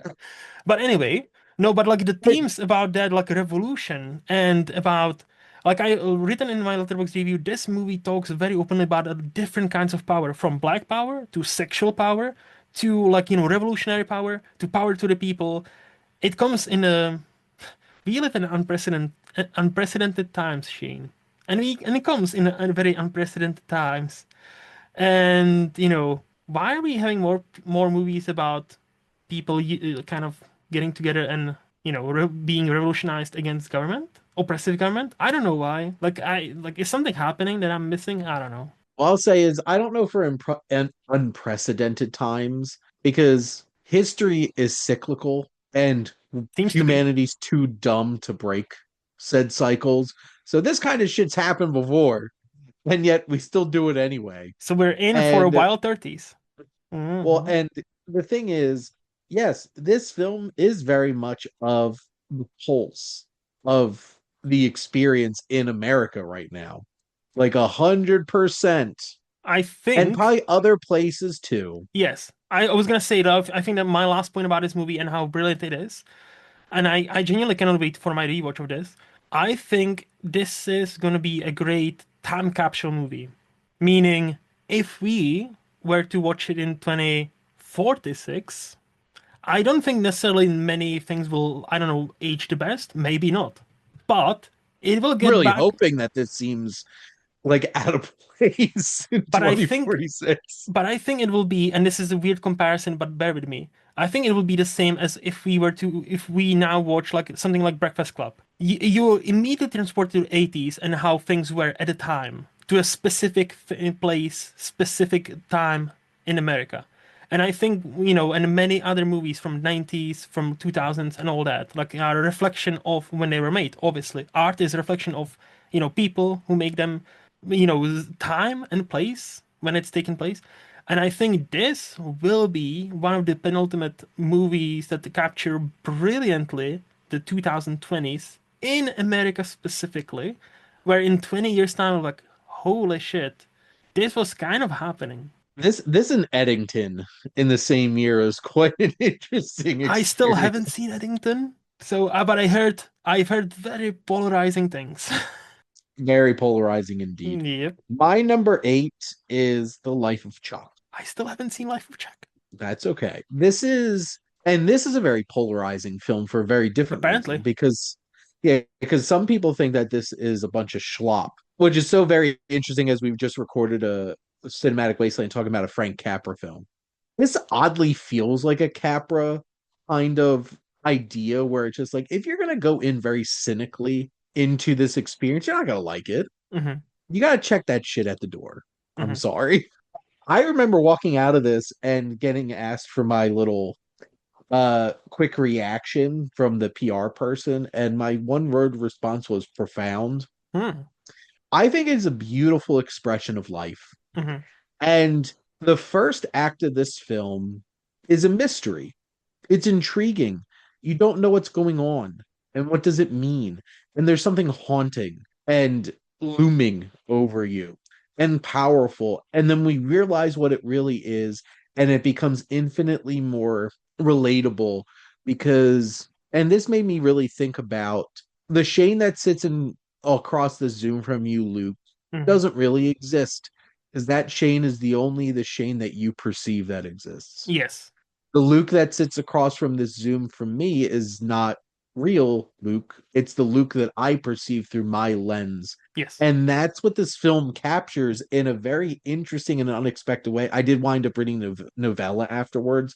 And this is actually a really impressive adaptation one to one. Hmm. And then the second act of this film is one of the most profound expressions of joy and artistry I've seen in a movie Hmm. in a long time. And it made me want to get up and dance in the middle of that theater at this screening. And then the real story of this movie is really the third act of this. And Benjamin Pajak as a young Chuck is so great. And Mia Sarah Sloan from Ferris Bueller's Day Off came out of retirement of acting. And she is so beautiful in her performance as his grandma, Sarah. And I thought apparently Mark Hamill's performance in this is really polarizing. I thought he was great. Hmm. And I guess people are like think he's cartoonish. Hmm. But it's Mark Hamill doing character acting work. Tom Hiddleston's not in this movie much, but boy can he dance. And like Nick Offerman's narration, he was perfect for that. I think I'm not even joking here. I think Matthew Lillard did the best acting of his career in literally one scene in this movie. Oh, nice. And this cast is great. It's also nice seeing all the familiar faces. It was like Mike Flanagan collecting all of his Infinity cast members Hmm. from all of his career, like legitimately all of his career, no matter how big the role was, like them popping into this. It was a beautiful moving. I did rewatch it and it did bump down a little bit, I think, because I think some of the other films that I bumped up above it are a little bit more complex and scratch a deeper itch cinematically for me. But Hmm. like this is a beautiful expression. And there's a couple of moments in this that are truly haunting. Hmm. And it Mike Flanagan's one of the best horror directors you're gonna find. And he leverages that to have some hauntingly beautiful moments about life. And the final moment, and there's one particular sound, which is the beeping of a hospital machine, like the one that keep track of like Hmm. people's heart rhythms and stuff. I'm getting a little goosebumps just thinking about this, honestly. There's a couple moments with that are truly haunting. And this film, like I said, I think I've said this to you maybe once or twice before. There are three directors that should Yeah. adapt Stephen King, and Mike Flanagan's one of them Hmm. because he understands. Unfortunately, we just lost one of them, which is who is Rob Reiner Yeah. and Frank Darabont. Hmm. But Mike Flanagan really understood this and translated this so well to the screen. So yeah, I loved Life of Chuck, and I'm pretty sure the only other person I know who loved it as much as I did was Rowan, a friend of the show. Yes. So So only yeah, thing I will so say that's my about number eight. this, yeah, the only thing I can say about this is it's now on Netflix in the UK. So it is on my queue. I know it's supposed to be like a very moving and like sad in some ways movie. That's the only thing I know. And I know like it's like if you see his life backwards. That's the only like thing I know about this. So I'm preparing to be in a certain emotional state when I finally press that button because that's I don't think it's just a movie that you can put on anytime. I think you need to be a bit ready for it. And I want to give it its best shot to hit Which is me as hilarious because I knew nothing see.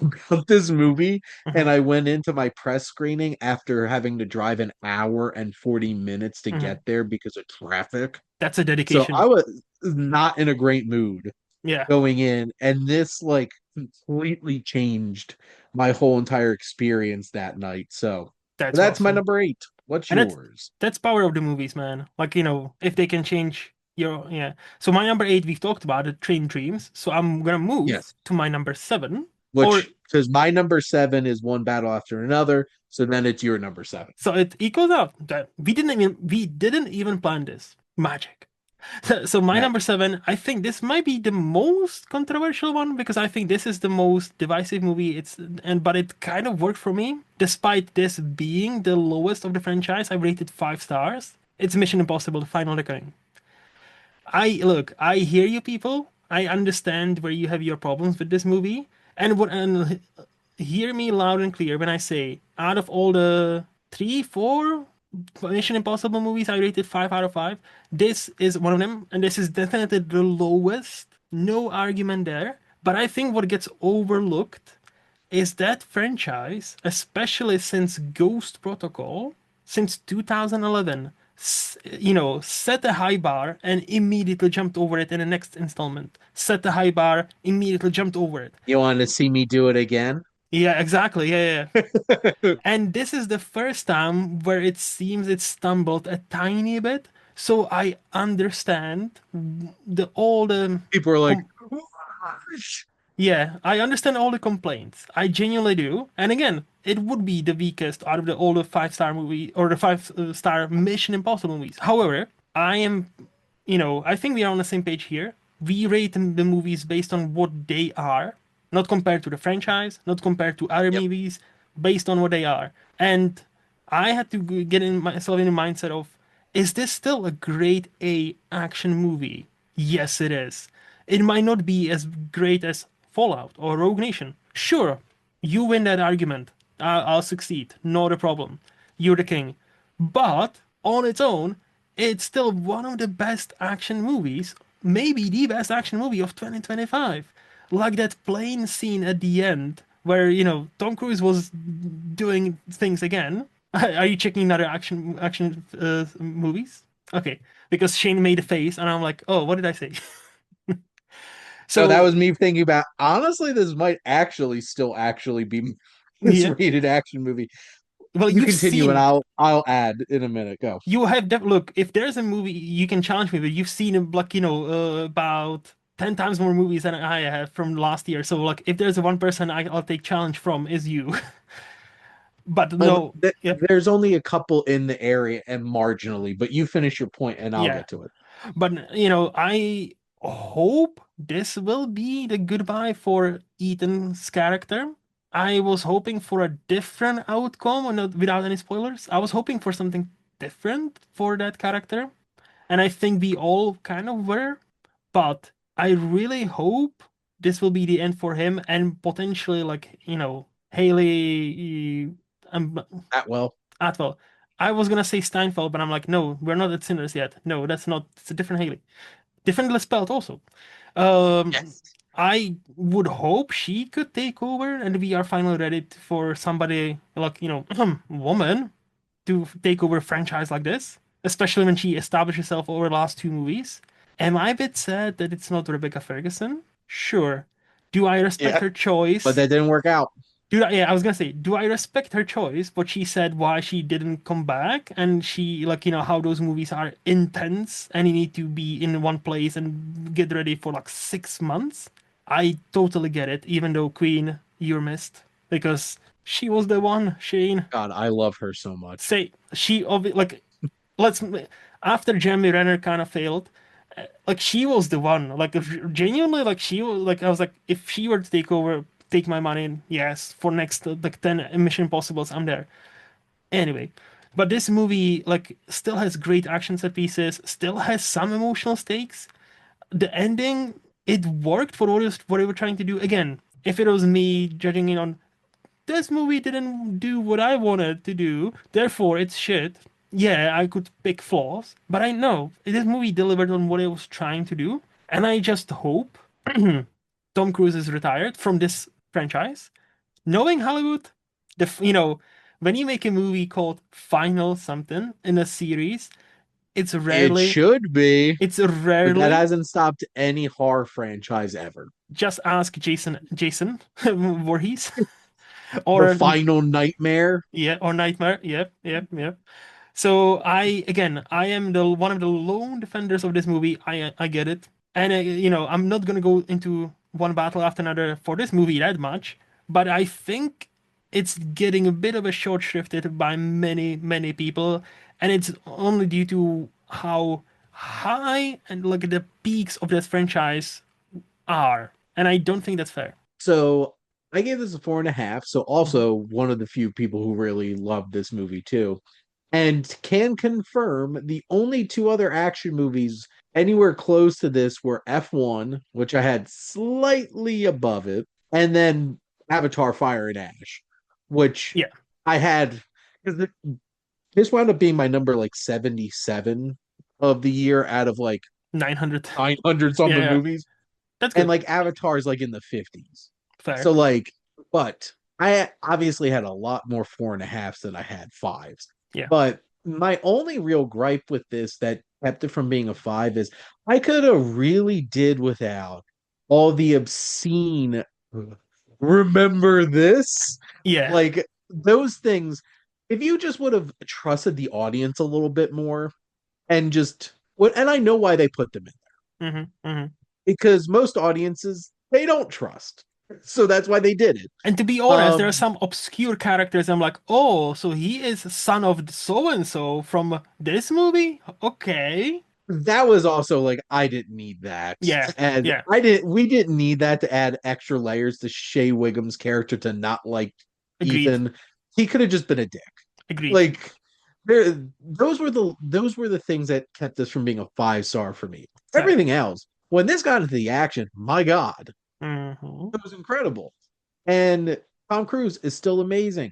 That opening sequence still gutted me because they got rid of one of the real ones. The Hmm. like character who's been in this whole entire franchise, and like that hit for me because between this, Mad Max, and John Wick, Hmm. these are the action franchises of the 21st century. 100%.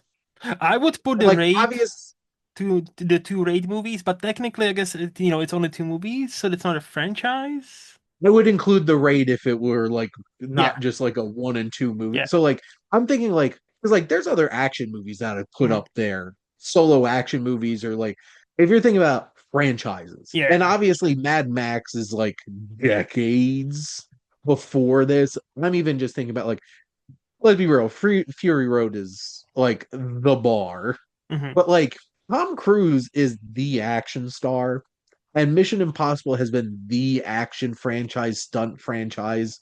Like the fact that they couldn't get the stunt Oscar up and running before one of these movies came out, it's ridiculous. But like this movie is still incredible.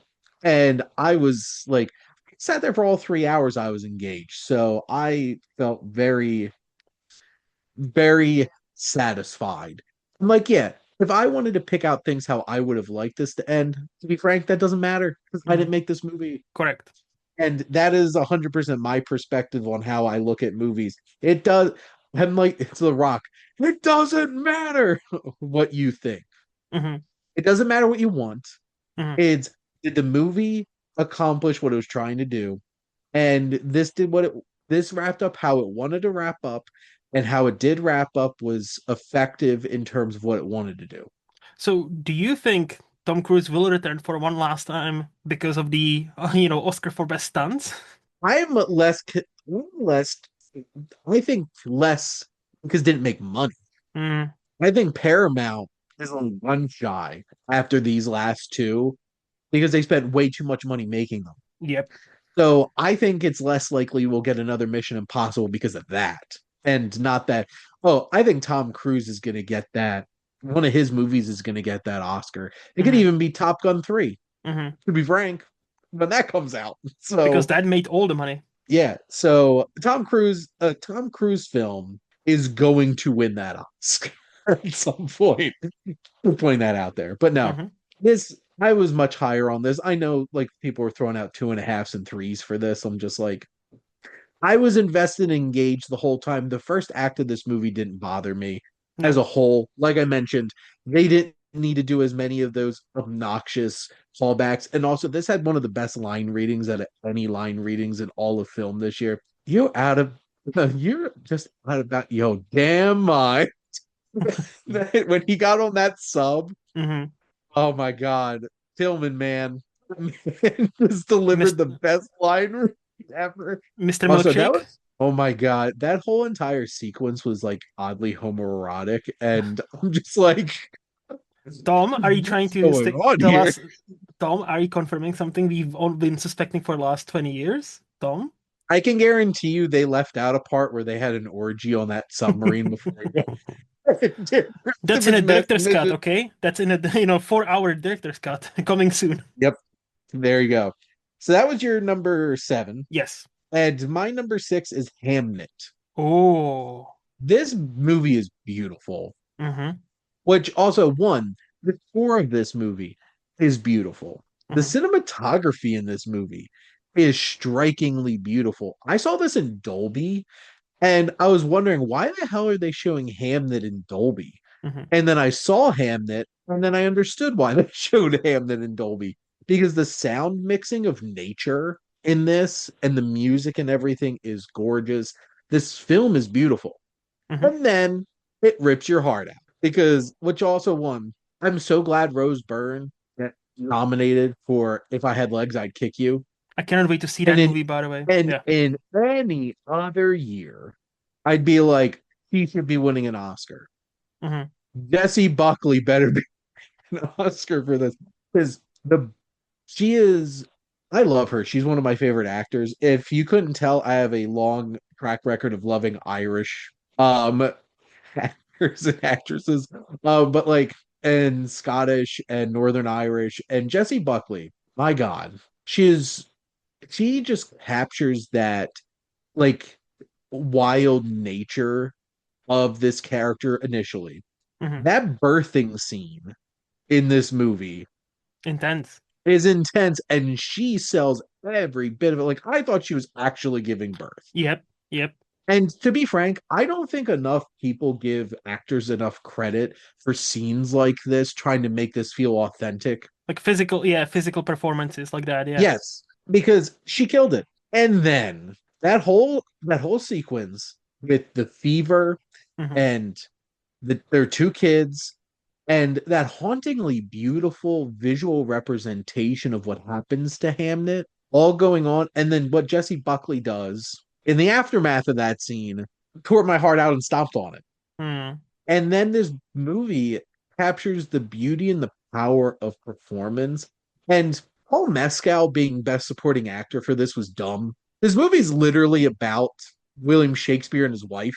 Hmm. Like, I get it. He's not with them physically a lot of the time, but like, he was also a lead actor, at least from my perspective. He won an arc too.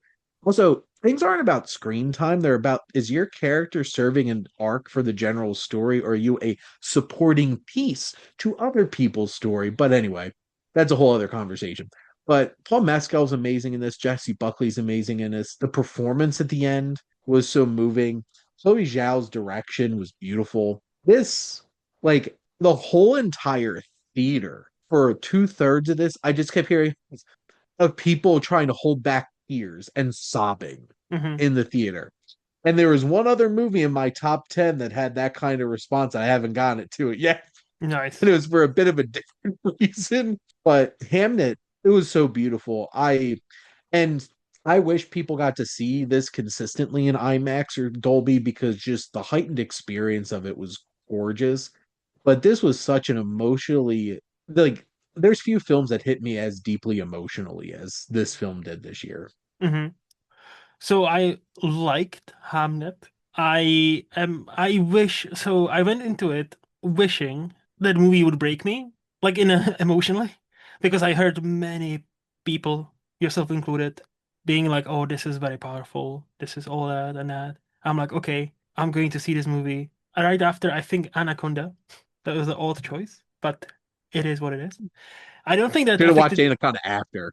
I don't Um, think this affected, and I wanted to, but the showings did not work out well. So, like, of course it didn't yes, because post COVID, yeah, Showtime suck. yes, That's but that's a whole other. yes. So, like, I basically can co-sign many, many things you said. Like, Mhm. cinematography, beautiful, score, beautiful. Jessie Buckley, is she the front runner now?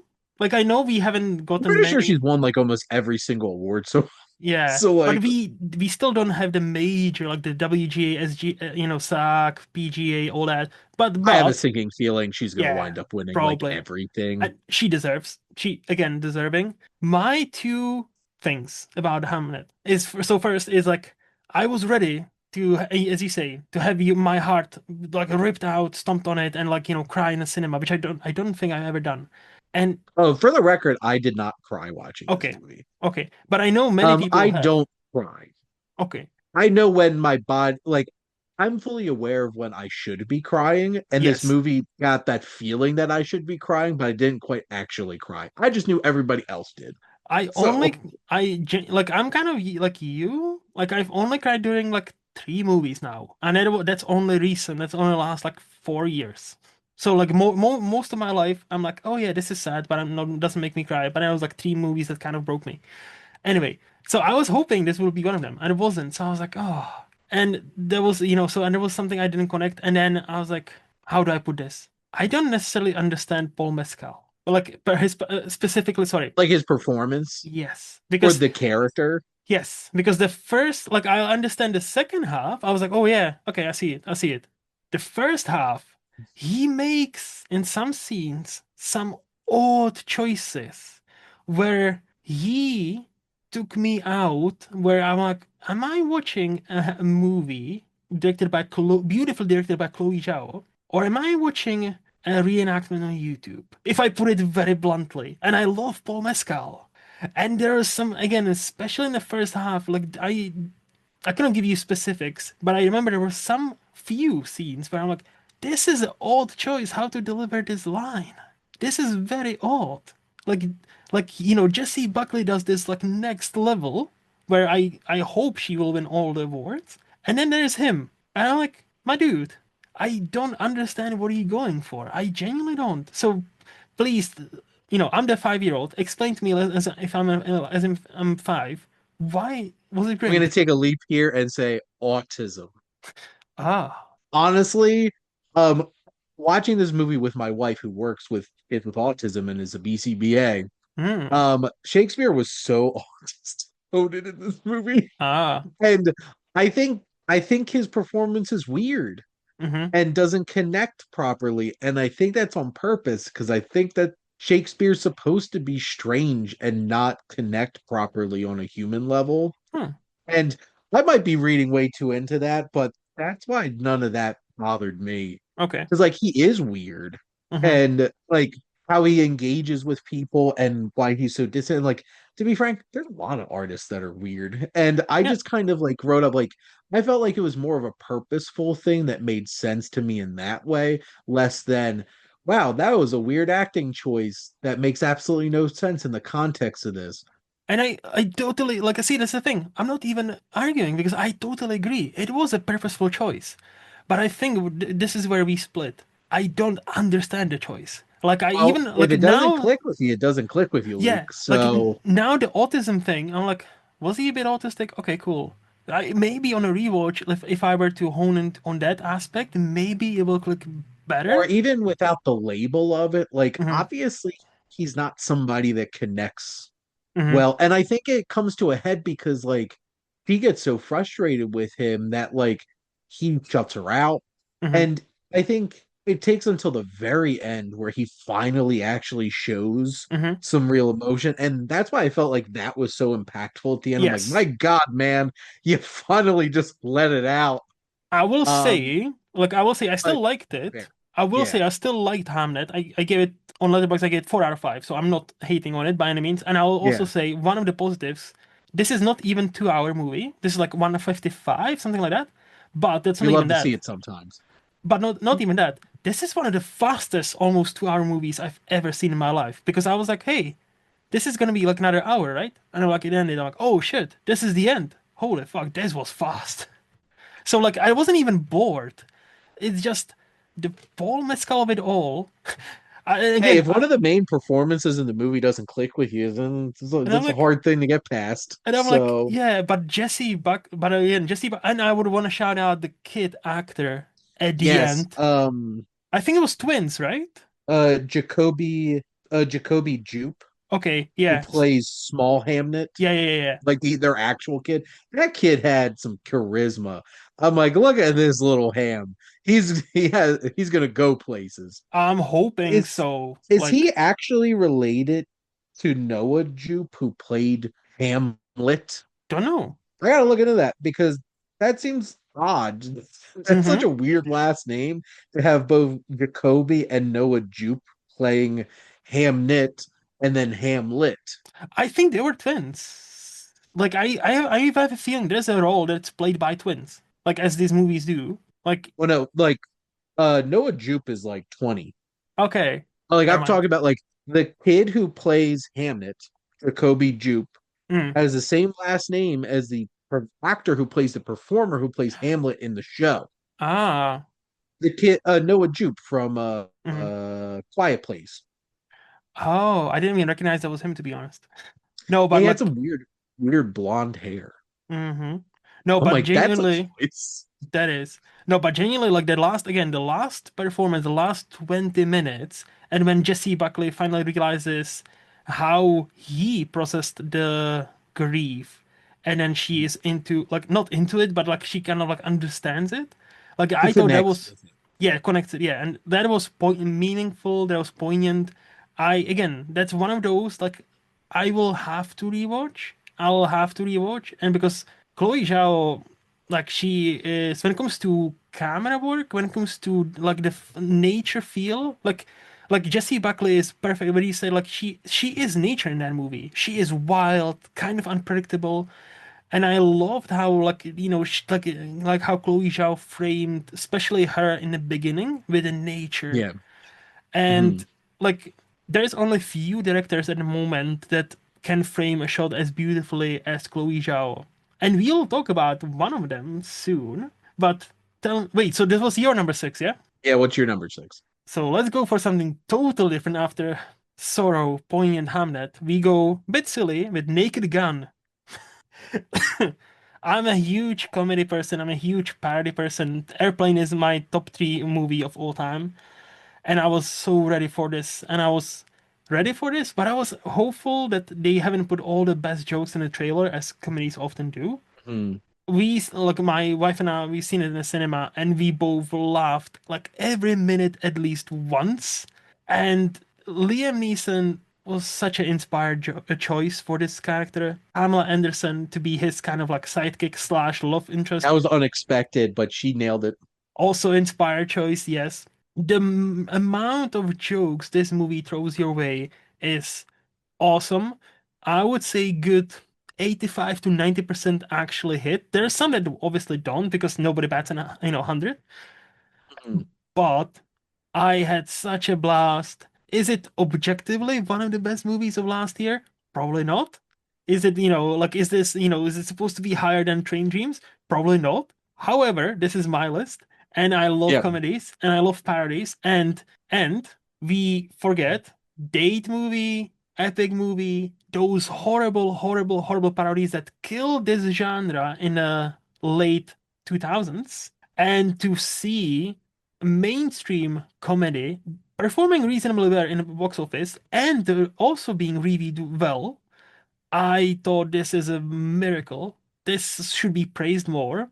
And I just had a blast. And again, I could be a coward and be like, 4.5, it's fine. No, fucking 5 out of 5. Fuck it. Let's go. Liam Neeson, man. this was 80 minutes of pure joy. Hmm. I Hmm. laughed so much. Yes. And my real negatives with it was I don't think they needed to make as convoluted of a plan for this antagonist in this Yes. movie. And also, there's a distinct 5 minute stretch there where this movie became way too serious as an action movie. Then, like, it kind of stopped making jokes for a couple minutes. I'm like, Hmm. no. And like that was one of the things like the original Naked Gun, even when it got into here's the plan, it was still Hmm. being stupid Yes. and fun. Those were the only things that really took me out of this. But even like Danny Houston was hilarious. Like, I don't even think he's consistently a really strong actor in a lot of things, but boy, did he show up Yes. of the play in this. And do you want to build a snowman, Luke? I was gonna bring it up if you haven't. Yeah, the That is snowman the sequence. most unhinged cutaway Seth MacFarlane gag ever. Yes, And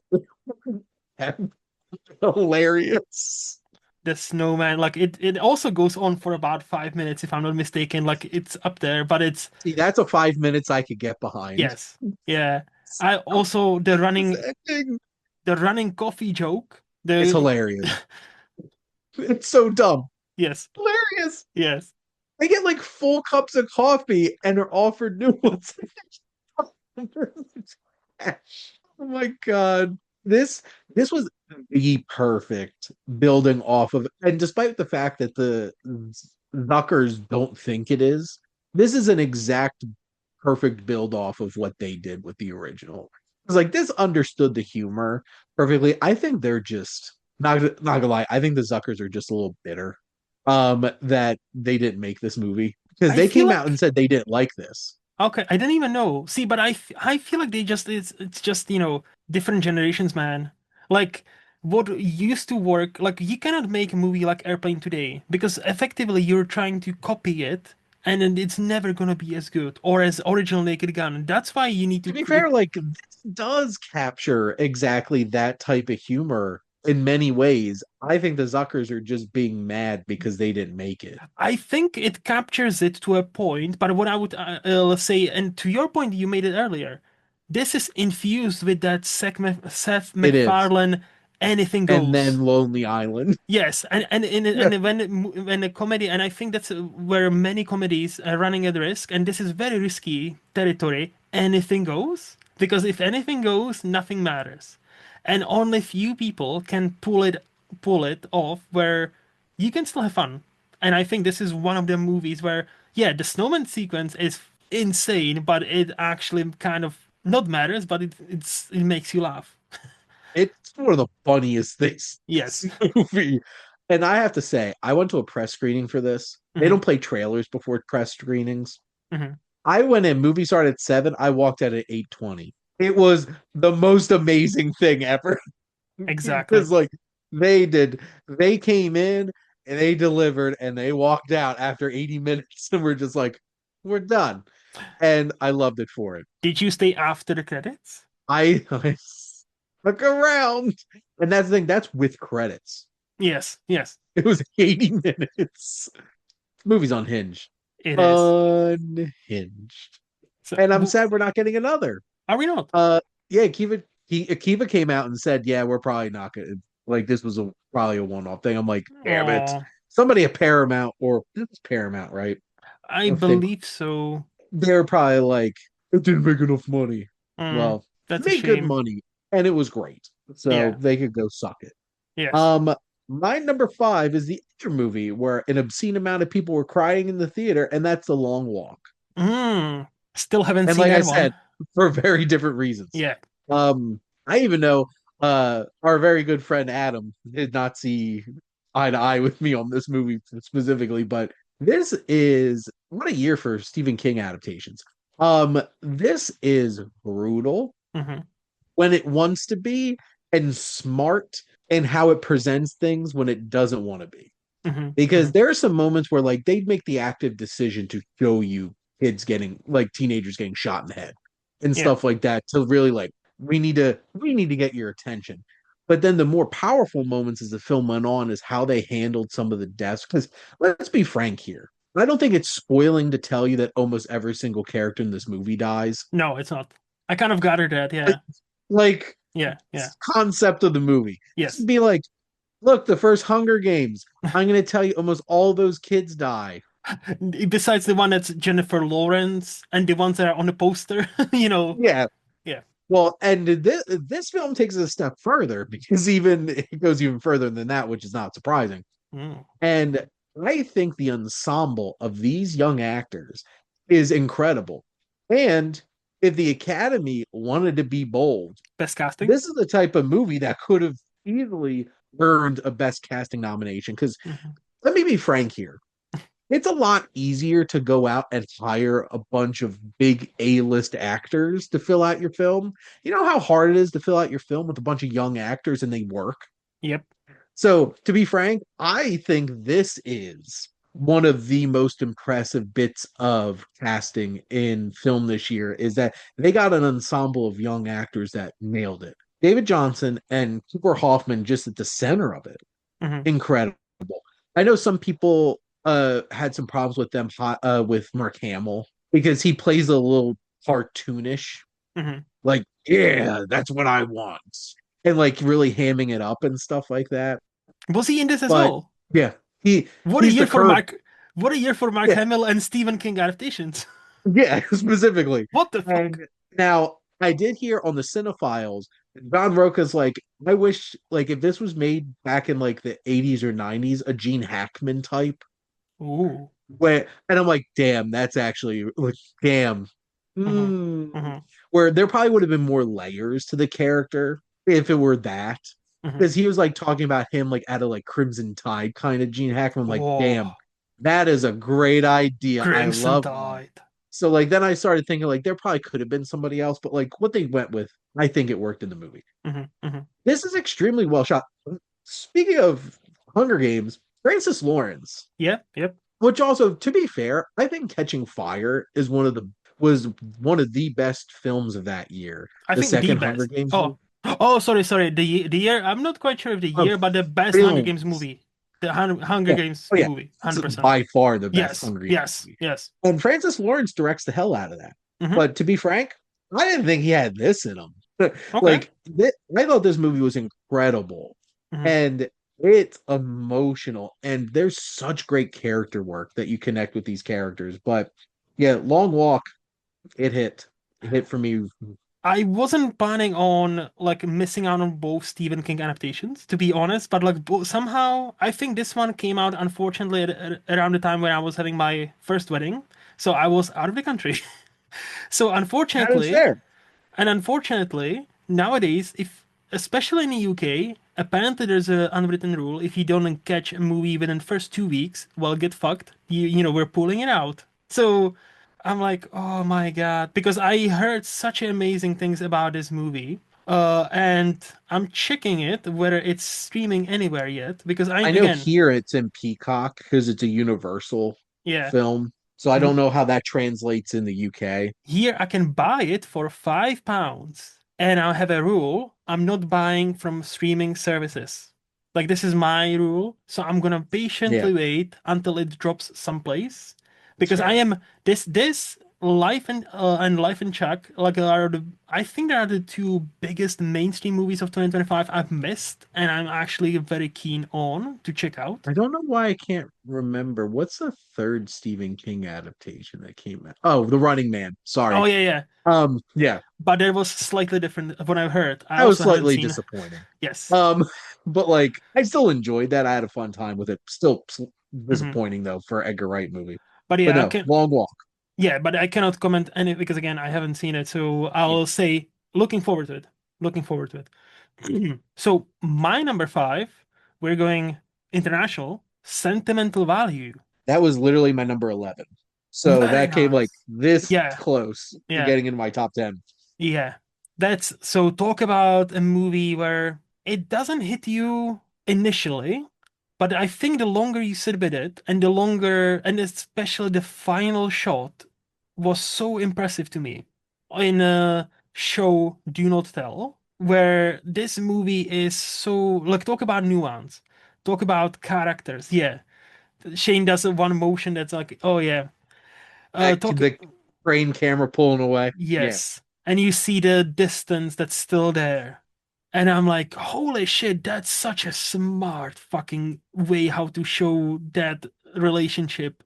Because this Yep. is, again, talk about this is a nuance. This could be subtitled Sentimental Value, the acting slash nuance the movie. Like all four performers, Stellan Skarsgård, Elle Fanning that has the ungrateful job of playing a actress that's kind of not right for the role, so she is a bit Mm. off, but she needs to not play it as very off because otherwise she will throw the entire movie off the fucking chains, but she doesn't.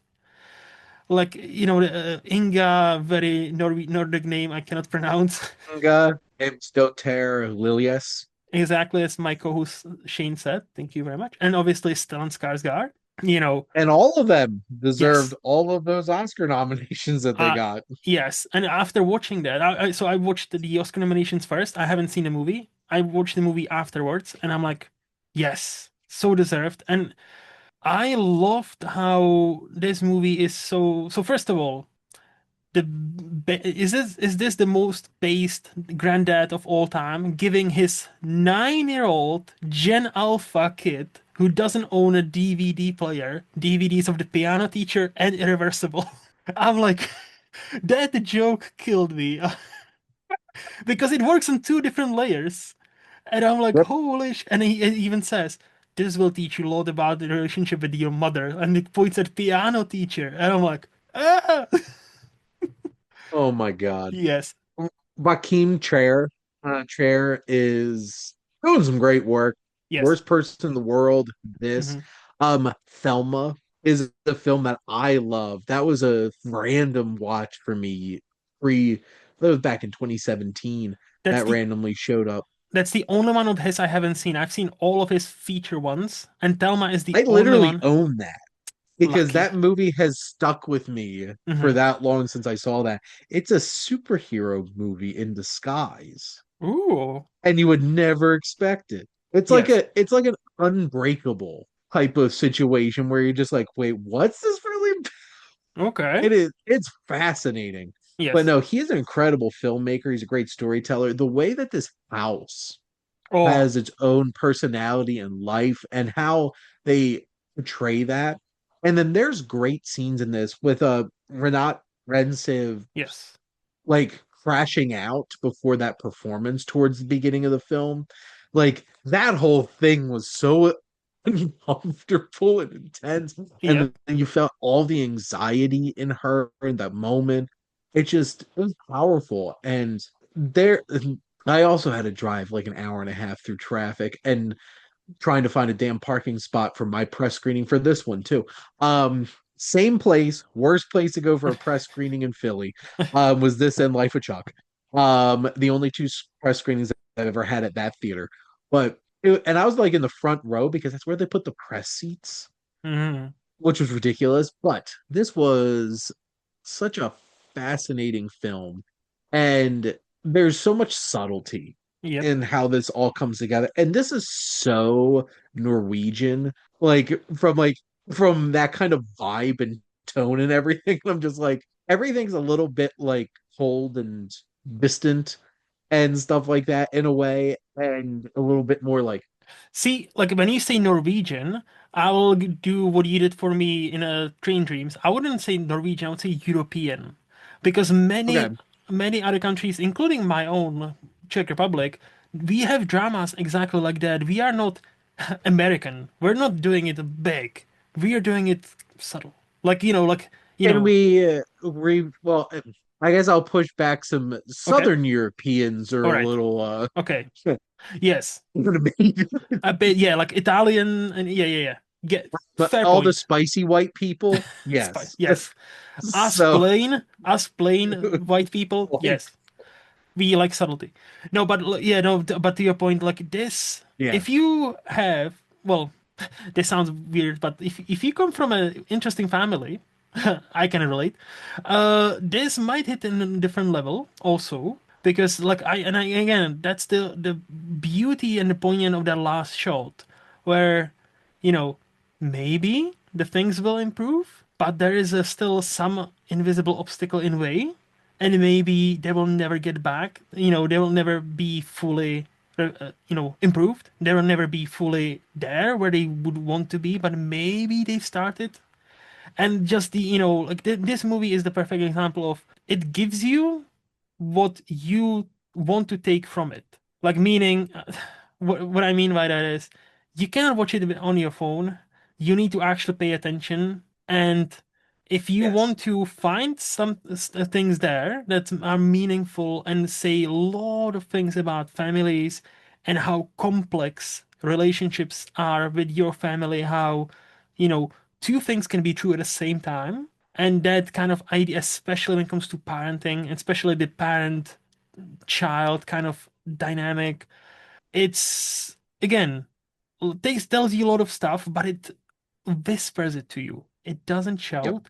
So you really need to listen. Like, I know it sounds fucking pretentious as fuck. I know. I can hear myself.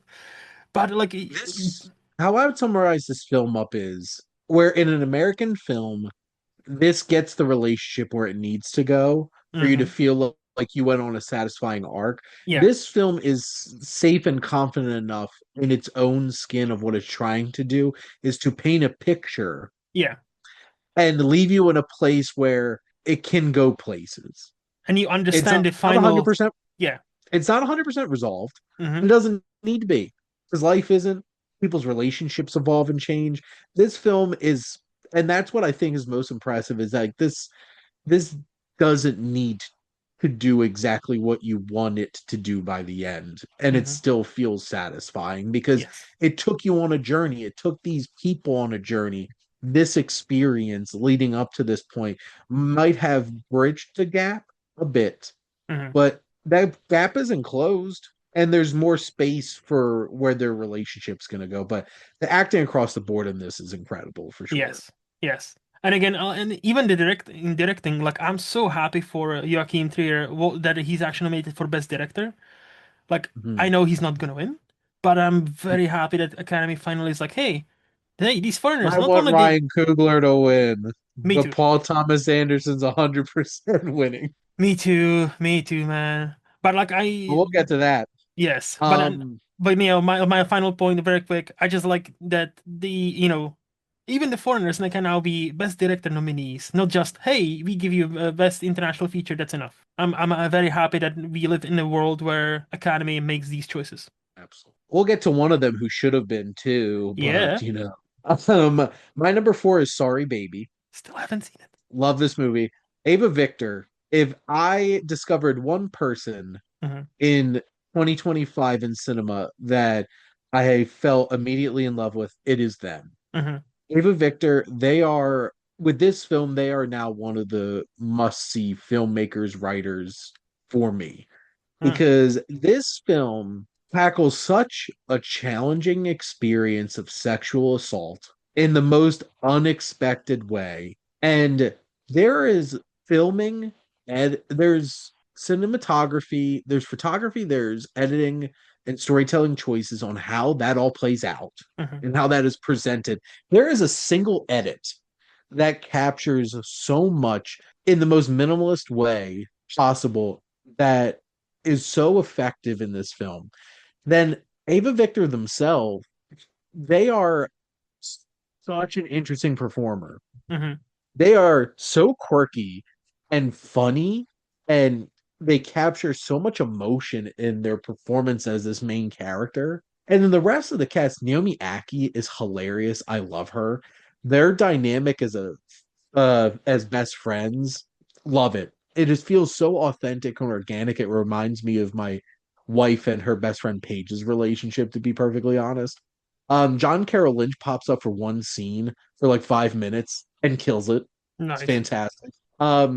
The scene with the cat, them finding this cat, it's amazing. There's a sequence for jury, like there's so many little vignettes of their life in this. Like there's a trip to jury duty that becomes so unexpected and says so much about their experience and what they've been through.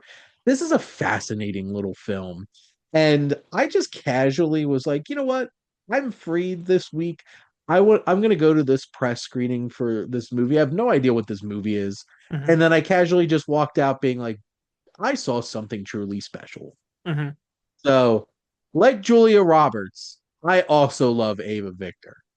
So, I and don't I'm understand sad that the. this got shut out Does by the Julia Roberts Oscars. is she like tweeted it or something? I don't understand the reference. She, at the Golden Globes, Oh, was up on stage and pointed at Ava Victor and said, I love you. Your film was amazing. And like, they started like tearing up oh. at their I'm like, it was beautiful. I'm just like, damn, Julia Roberts. That's how you leverage stardom Hmm. to help elevate other Yes. people and not be like a lot of famous people. So there you Quentin go. Quentin Tarantino. But speaking, I want to punch Quentin Tarantino in the face at this point for yes, how much of a dick he is, but yes, whatever. So yeah. there's my number four. No, so I've heard many things from two people, from you and Chris, our Sifto buddy, about this movie. So I am happy to say this is actually streaming now on Mubi, so it is on my queue and it's gonna be watched. I'm getting there. I am getting there because like again, you two, like I trust you two, like where you would not skew me wrong. I can't wait to see it. So that's all I'm gonna say. I know next to nothing about this movie. I didn't even know that it dealt with sexual assault. So yeah, it's weird to say looking forward to seeing it after this, but hey, oh yeah, I'm looking forward to seeing it. So funny. And that's Okay. what's so amazing about it is that it has the bite of what it's talking about, but it never loses its personality and its sense of self. And Mhm. that's the journey that they go on, and that's why it's so perfect. Nice. So my number four, let's go back to very mainstream movie, Wake Up Dead Man, That's my because number three. So there we oh, go. very good. Okay. So yeah, let me start with I think this is my favorite out of the Knives Out franchise, which I Me think too. yeah. So I think we are the outsiders. Many people still prefer the original Knives Out, which is excellent movie. Hmm. Yeah, fair. I think the reason this resonates with me are like, the performances. Like, I if Glenn Close was nominated for Best Supporting Actress, I wouldn't have bat an eye. Like, she is great. The camera work, like another one that should have been nominated. The screenplay, obviously, like that's the first Knives Out movie There with are too many things that should have been yes, nominated for this yes, movie, and I got nothing. yes.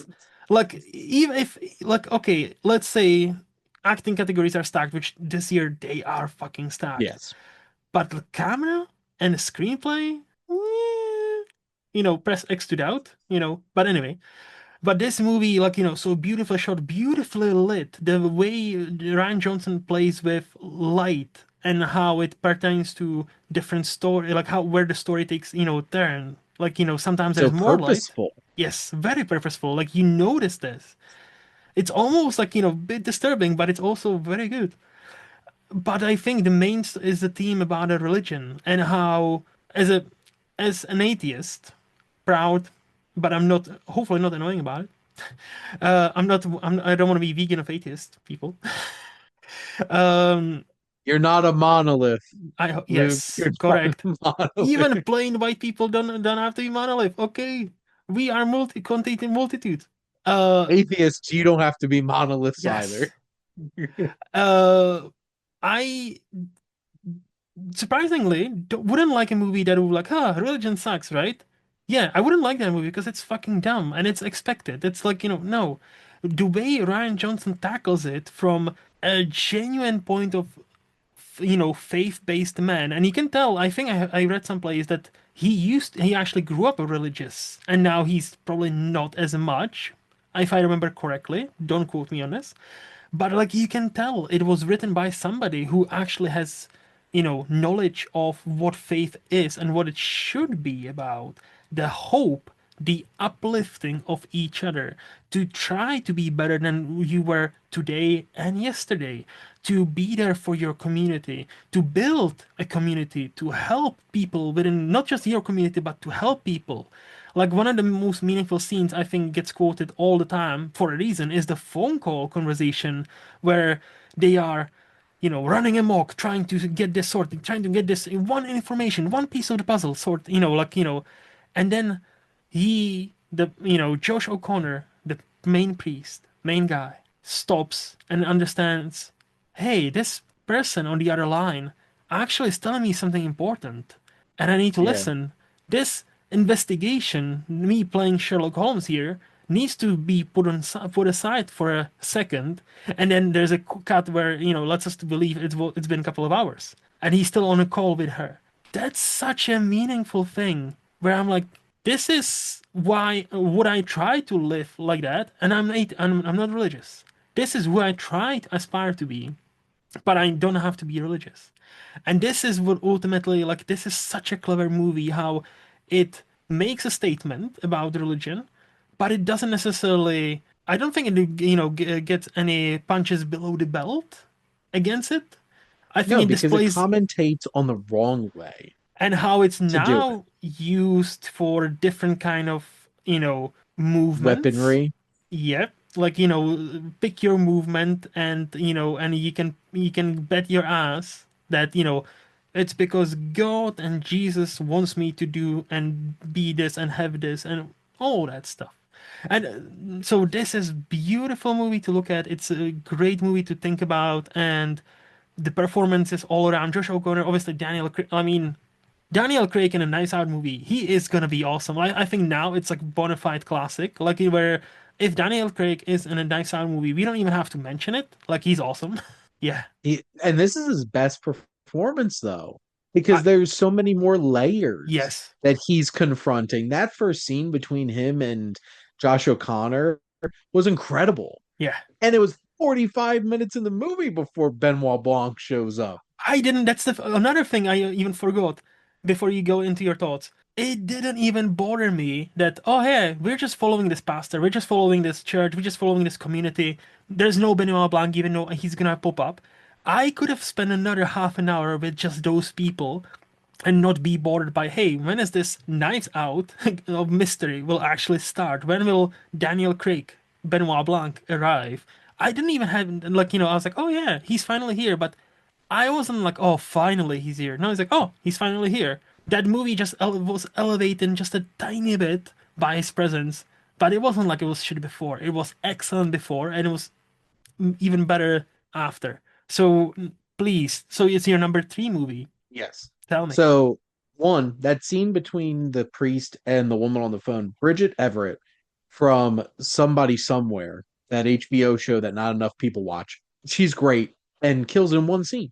Hmm. And Josh O'Connor's incredible.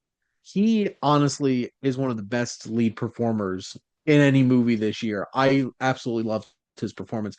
And Daniel Craig is one of the most interesting, fun character actors working, which is so interesting. And his performance of Benoit Blanc in this is layered. It's incredible. This film is one of the most interesting explorations of faith on film in a long time. Hmm. And it's because it shows us how some people have bastardized the word of God, the Hmm. ways of Jesus. Hmm. And that is so relevant today because there's so many of them. And Josh O'Connor is, you have one, I loved Josh Brolin in this movie. Him Yes. as Jefferson Wicks is such a bastard Yep. and is so charismatic and powerful. My God, the hair and the beard, it all just comes together. Yep. He is born of the cloth, he is a child of the cloth, and he's Hmm. a bastard who never wanted it and uses it for his own self-serving reasons. Josh O'Connor's Judd is a sinner, Hmm. killer, who finds faith that brings him to a place where he could have a meaningful life. Yep. And those conflicting journeys paints the hypocrisy of so many people of faith and also shows the healing power of faith. Hmm. And the fact that this film can do both of those things in a meaningful, well written, and impactful way puts it leaps and bounds over so many faith based films that come out that are just smacking you in the face, preaching at you. Yep. Like, I did an article a couple of years ago, my top five faith based films. Hmm. Ten Commandments and Ben Hur, of course. Hmm. I put Last Temptation of Christ. And because it is a compelling look at somebody grappling with faith. The Exorcist is actually a film about a priest finding his faith again. Hmm. And I would put this up there. Signs was the other one on there, which is also an incredible journey of a pastor finding his faith again. This is a truly great film about faith. Hmm. And I did not have that on my bingo card Hmm. going into this Knives Out movie. And that's why this puts it above the other two because they both have a lot to say about issues, but they're always primarily about the murder case. Hmm. This is elevated by its themes and ideas. And then it also has a really fun murder case. Yes. And I think that's what makes this different than the other two. And I rewatched this, and these 2.5 hours, 2 hours 40, whatever this is, fly Hmm. by. Yep. And because it's so well written, it's so well paced, it's so well shot. Ryan Johnson is one of my favorite storytellers. I'm still mad Poker Face got canceled over on Peacock, Hmm. but that's why it's my number three. Like this elevated after watching it again because I was afraid that like maybe it will drag a little bit Hmm. Hmm. upon rewatch. No, it didn't. Yeah. No, it went down right as smooth as possible as it did the first time, and I got to watch this in the theater the first time, which made me really happy. Hmm. No, this franchise is incredible, and they could just keep making these movies for forever, and Netflix can keep paying them $50 million a Yes. piece. Yes. I will say one last thing. If you can make a movie about such a divisive subject as faith so well, where you know, I, an atheist, and somebody, a totally religious person, can watch the same movie and towards the end understand each other positions better, but also be affirmed in our positions without feeling like it's not pulling its punches, but it's also but also it doesn't hit anybody below the belt, like no cheap shots. I think quite that's a miracle. Like, Yeah. this is so, again, nuance. And Ryan Johnson doesn't, I don't think he gets enough credit for his writing. Like, I No. think he's a great, as you said, he's a great storyteller. And he needs to tell more stories. And I am so mad at Disney for fucking him up over that Star Wars movie. But it's a different discussion altogether. And I am a confirmed Roman Catholic at Gnostic at best. Mm, And this hit a place for me for sure. yep. So now What it's is your number your number? four, right? Because No, that's my you're number. number three. Oh, did you do your number four? Sorry. My number four was Sorry Baby. Yeah, sorry. So my number Yeah, three. this was your number four, which led Yeah, into this was my number three. So it's yes, back to your number three. yes. So I didn't want to skip. So I have a feeling this might be your number two because we're gonna talk about another international feature, baby. Yep. No other choice. Yep. I've watched this three times Oh, I only watched it already. once in a cinema, and it was only due to the fact that this I called the advanced screening. So I was there Monday after work, like 7:30. Which for Shane, this is any other day. For me, this is not that common. So I deserve a pat on the back when I'm saying like, I'm putting myself on a line. No. Anyway, no other choice. How the fuck is Academy doing this to Park Chan-wook? Again Again and again and and again. again and again and again and Like, again. has he murdered their dogs at some point in his career? Has he done something awful to many of like Academy members? I've read a theory on the internet where apparently his movies are so biting into like eat the rich that they don't like it because of it, and they are boycotting him because like he is too dangerous. I don't know, but like on at this point, Parasite won Best Picture. I know, So but I this don't is even on a next level though. This, like, to me, at least for me, sorry.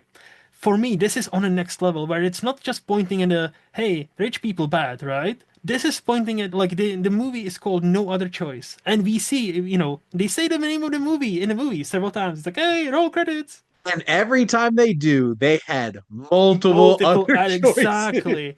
And it's so purposeful. It's so like, whether it's at somebody, representing this big conglomerate company that, we have no other choice but fire many people, or if it's said Yeah, by you do. somebody, about to murder somebody, whether Yeah, it, you do. yep. And but like, so I've, at this point I want to believe, like, I will probably, this is the most likely because I don't understand what else Park Chan-wook needs to do for get a single one nomination to this day, 2026. Zero. Like I said it on your podcast, or I said it on a previous, I don't remember. How is this guy has an equal number of Oscar nominations as me? This is wrong. This is so fucking wrong. Because he is like, I said Chloe Zhao can frame and shoot movies like no other. He is slightly, I would say this, he is one of my favorites right now, hands down. There's like six shots that I've never seen done before, and I watch shit ton of movies. There is some transition shots that are beautiful and unexpected, and he uses that to sometimes speed up a movie, sometimes surprise you with things. The way he stages and frames shots is next to none. And then we have the performances. On top, like, yeah, technical, Yeah. great. And then we have the performances. Whereas, like, the dad, I'm not gonna butcher his name. Like, he is awesome and has been awesome consistently. His wife, like, the scene where she wants to put it all on the line for her son and basically wants to, like, flirt, maybe even, like, do something else, so her Yeah. son doesn't go to jail. And then the final moment, like, this movie is funny, this movie is meaningful, it's impactful, it's biting because it points fingers not just at the riches of us all, but to us and what we tend to, say, "Oh, I had no other choice than do this," Like it's not me you should be mad at. Like this is why it's on the next level, and this is why I loved this movie, and I'm so happy I got to see it in a cinema. This film is so vibrant in color. The color choices with different things that they make in this film. There's so many incredible edits and how the camera moves Hmm. and how it captures certain things. This honestly is probably the best edited movie that I've seen this year. Hands And down. I don't even know if most people understand what real edit like all the different dimensions to that, but how they leverage editing in this is incredible. This is incredibly shot. Young Hoon Lee, who honestly deserves a Best Actor nomination, 100%. and I might go as far to like I behind Michael B. Jordan, I think he gives best leading performance I've seen in a movie this year. Yes. Sorry, Timmy. Yes. Timothy Chalamet doesn't care. He's winning his Oscar anyway. Um, and his performance is so layered. Sun Yi Jin, who plays his wife, honestly, I wish she was nominated for Best Supporting Actress because she's incredible in this. That confrontation that they have Oh, after the dance, yep, yep. and there's a part where the camera shifts, pushes in, and she moves forward, and there's a look she makes Hmm. of like it's such a complex layer of emotion that goes into a single look. I'm like, damn, this woman, it's like killing it. And there's one scene in this movie where he tries to kill this man Hmm. in his home Hmm. with music blaring that is the most amazing combination of drama, slapstick comedy, Yep, action thrill, like all of it. yep. I'm like, this is one of the best scenes in any movie the whole year. And it's incredible. And I'm trying to I think it's the Theron Yom who plays that wife. Hmm. I thought she was great in this. Yes. And just this film is so funny, but Hmm. also so demented and twisted. And it's quite impressive. So I was blown away by this. And I just watched this movie 3 times already, and it keeps growing on me. We haven't even mentioned the sound design and how Yes. one of the last shots is such a soul-crushing moment where, like, without any spoilers, you hear like a very beautiful music that gets drawn out by something. And Mhm. this, like, is such a bittersweet moment because it's one of those I won, but at what cost moments. Because this film is not just about the horrible things that the world will do to you. Hmm. It is how you handle it. Yep. It's all about how you handle it and Hmm. how people need to take more responsibility for how they process bad things happening to them. Because if you process it in the incorrect way, you lose everything. And not only that, even if you quote unquote win something, at the end, is that price you won worth the everything you've gone through to get it? Especially like any, when that movie beautifully layers it, or contrasts it and against that, what is something we've been waiting for the entire movie, and it finally happened, and it's like that is such a soul-crushing moment. I'm like, that just like underlines the entire movie. I'm like, yes, like beautiful, beautiful, beautiful. And this is a shame on you, Academy. Like genuinely, like this is so like I genuinely don't understand it. Like this is not even me being a fanboy or whatever. Like I genuinely do not like many people. There was like if you read all the forums, all the things, this is the number one movie. Everybody who's seen it quotes it like, "What the fuck happened here? Where is this movie? Where is he for a director? Where is those at least those two nominations, let alone actor or music or editing or camera? Where are those nominations?" Yeah. I think they will reflect, like in again in 20, 30 years time, they will reflect on this, and this will age so poorly that Academy, omitted no Mhm. other choice. Like this will age fucking poorly. It already has, really, and it's only Yeah. been what, 2 weeks? So this was your number three. This was my Yes. number two. So what's your number two? So my number two is such a Luke pick, and I don't think it's even on your list. Downton Abbey, the grand finale.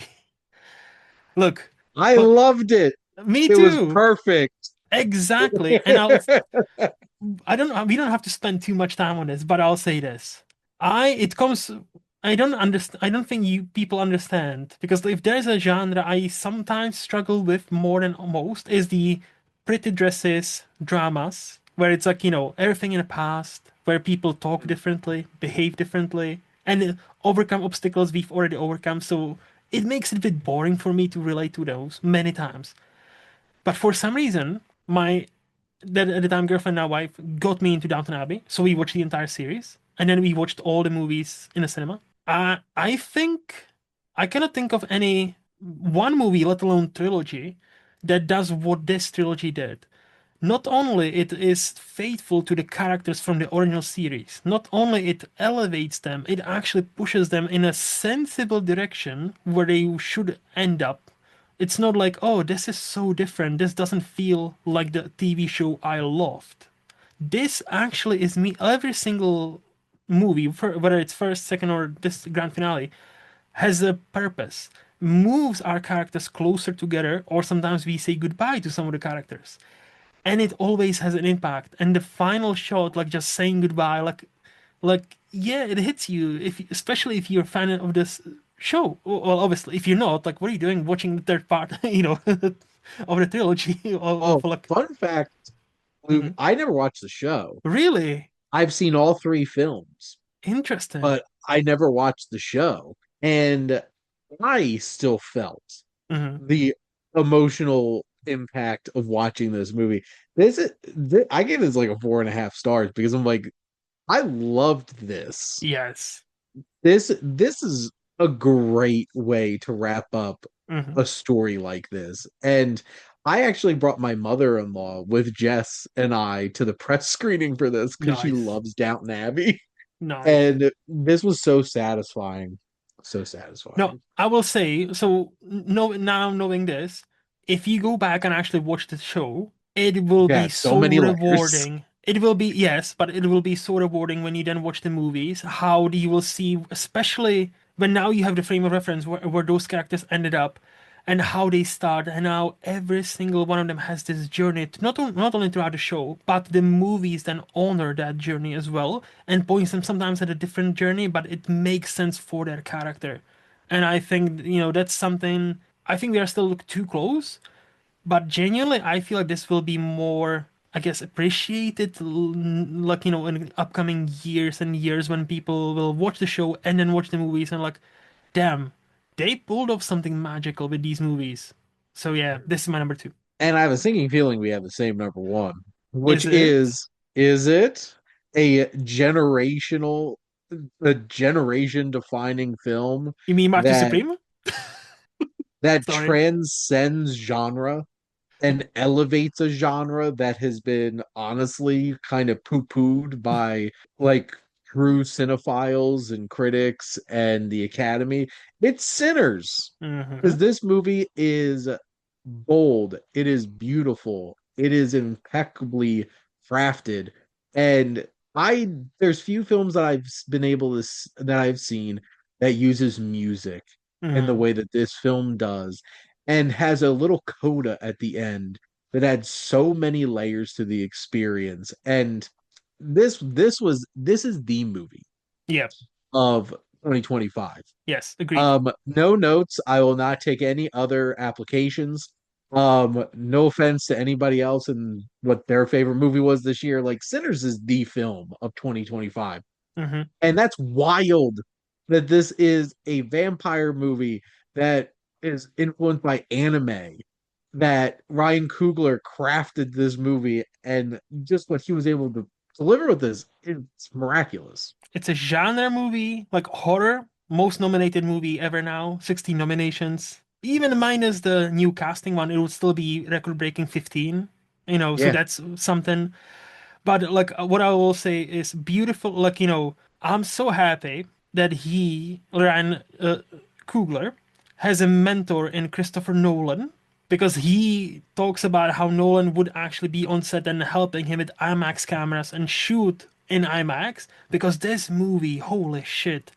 I wish we've had, yes, yeah, Shane does the cinema. Yes. I The wish we Marty had, cinema. yes, not Marty Supreme, Marty Cinema. The only Yeah. Marty. There can be only one.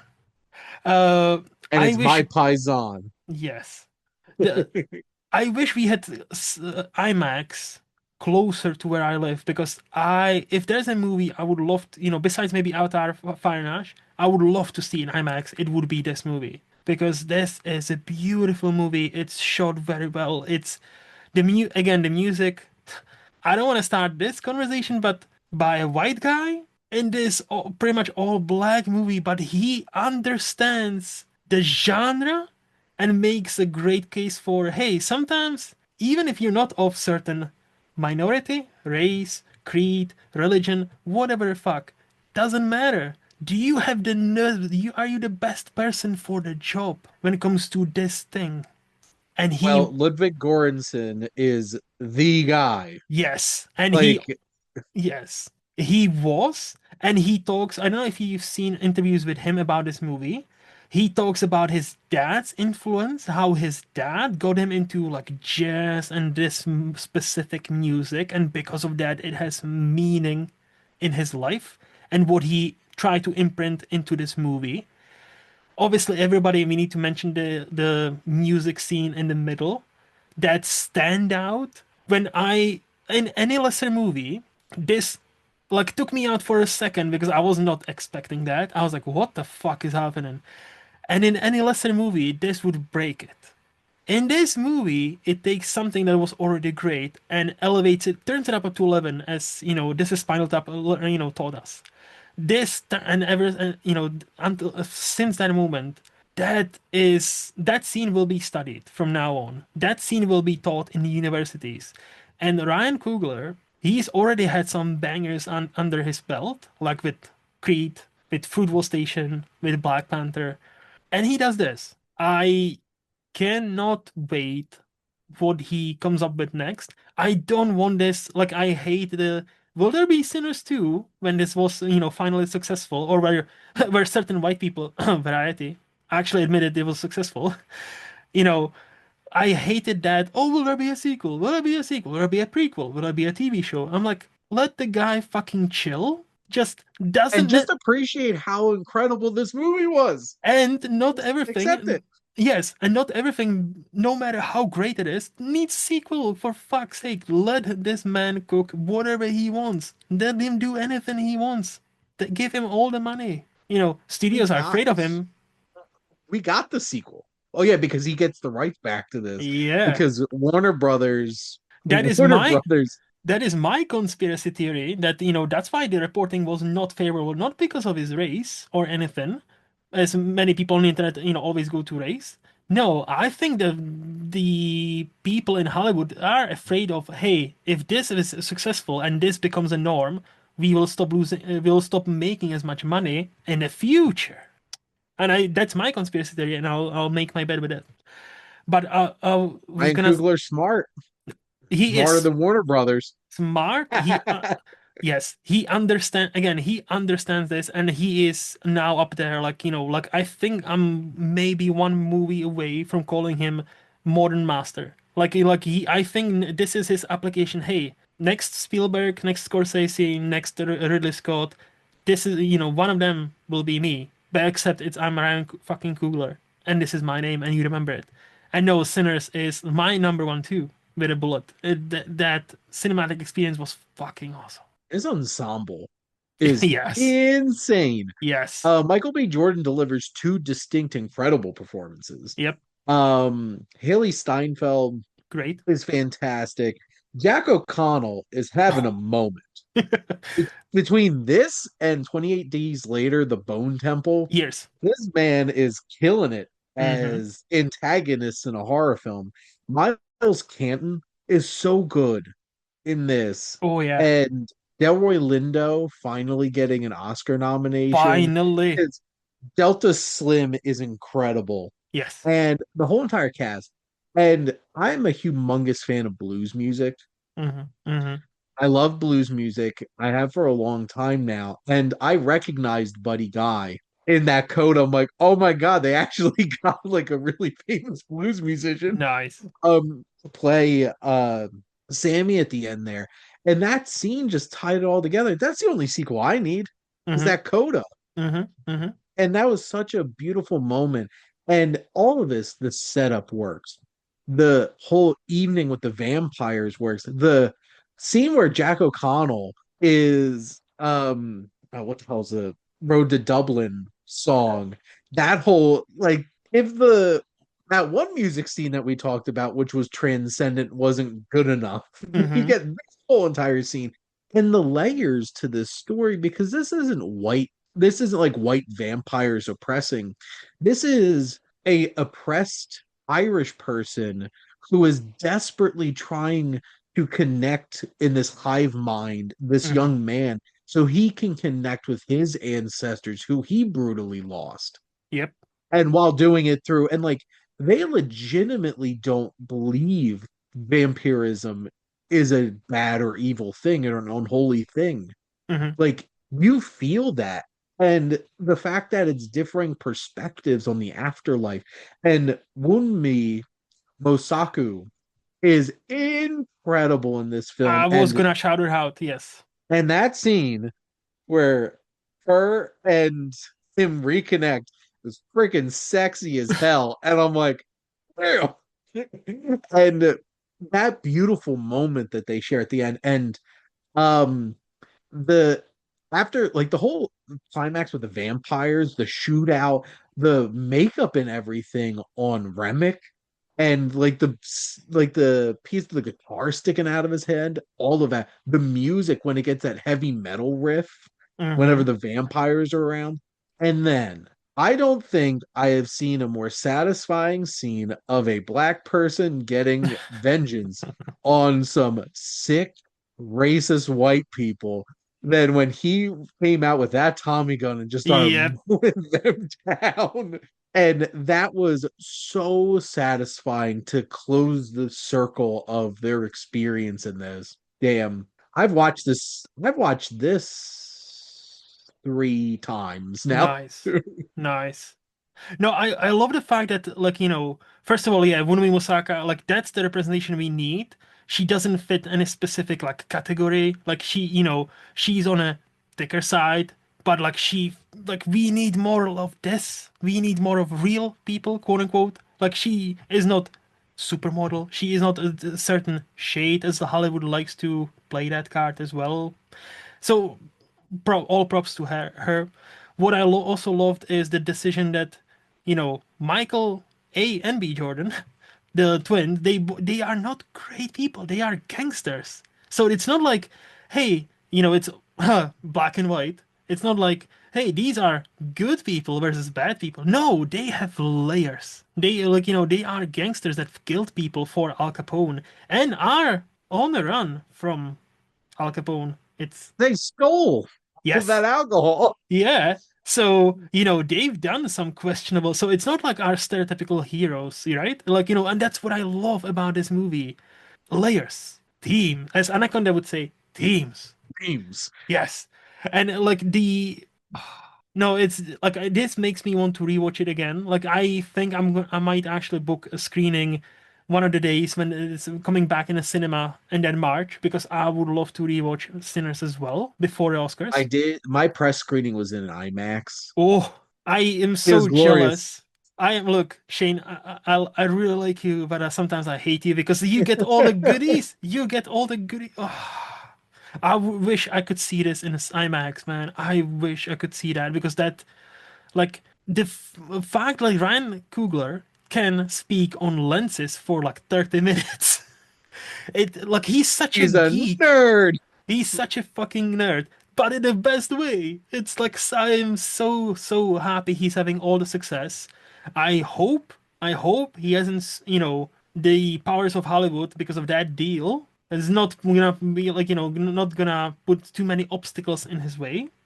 Yep. Because let that man do anything he wants. And Sinners is no, no, it's number one. And I don't think anything is coming close. Like as much as I love No Other Choice, as much as I love Wake Up Dead Man, and other movies we've mentioned, I don't think there's anything coming close to it. And the fact that it's gonna lose most of the Oscars to like One Battle and other movies, it pains me. It really pains me. This is a film that you watch and I got home and Jess asked me how it was because she doesn't go to horror movie Yep. screenings with Yep. me. She'll watch them at home. Yeah. And the first words out of my mouth was, I watched something special Mm-hmm. because this is special. Mm-hmm. This is going to be a film that's going to transcend things. I don't think the last time I felt that way walking out of a movie was Mad Max Fury Road.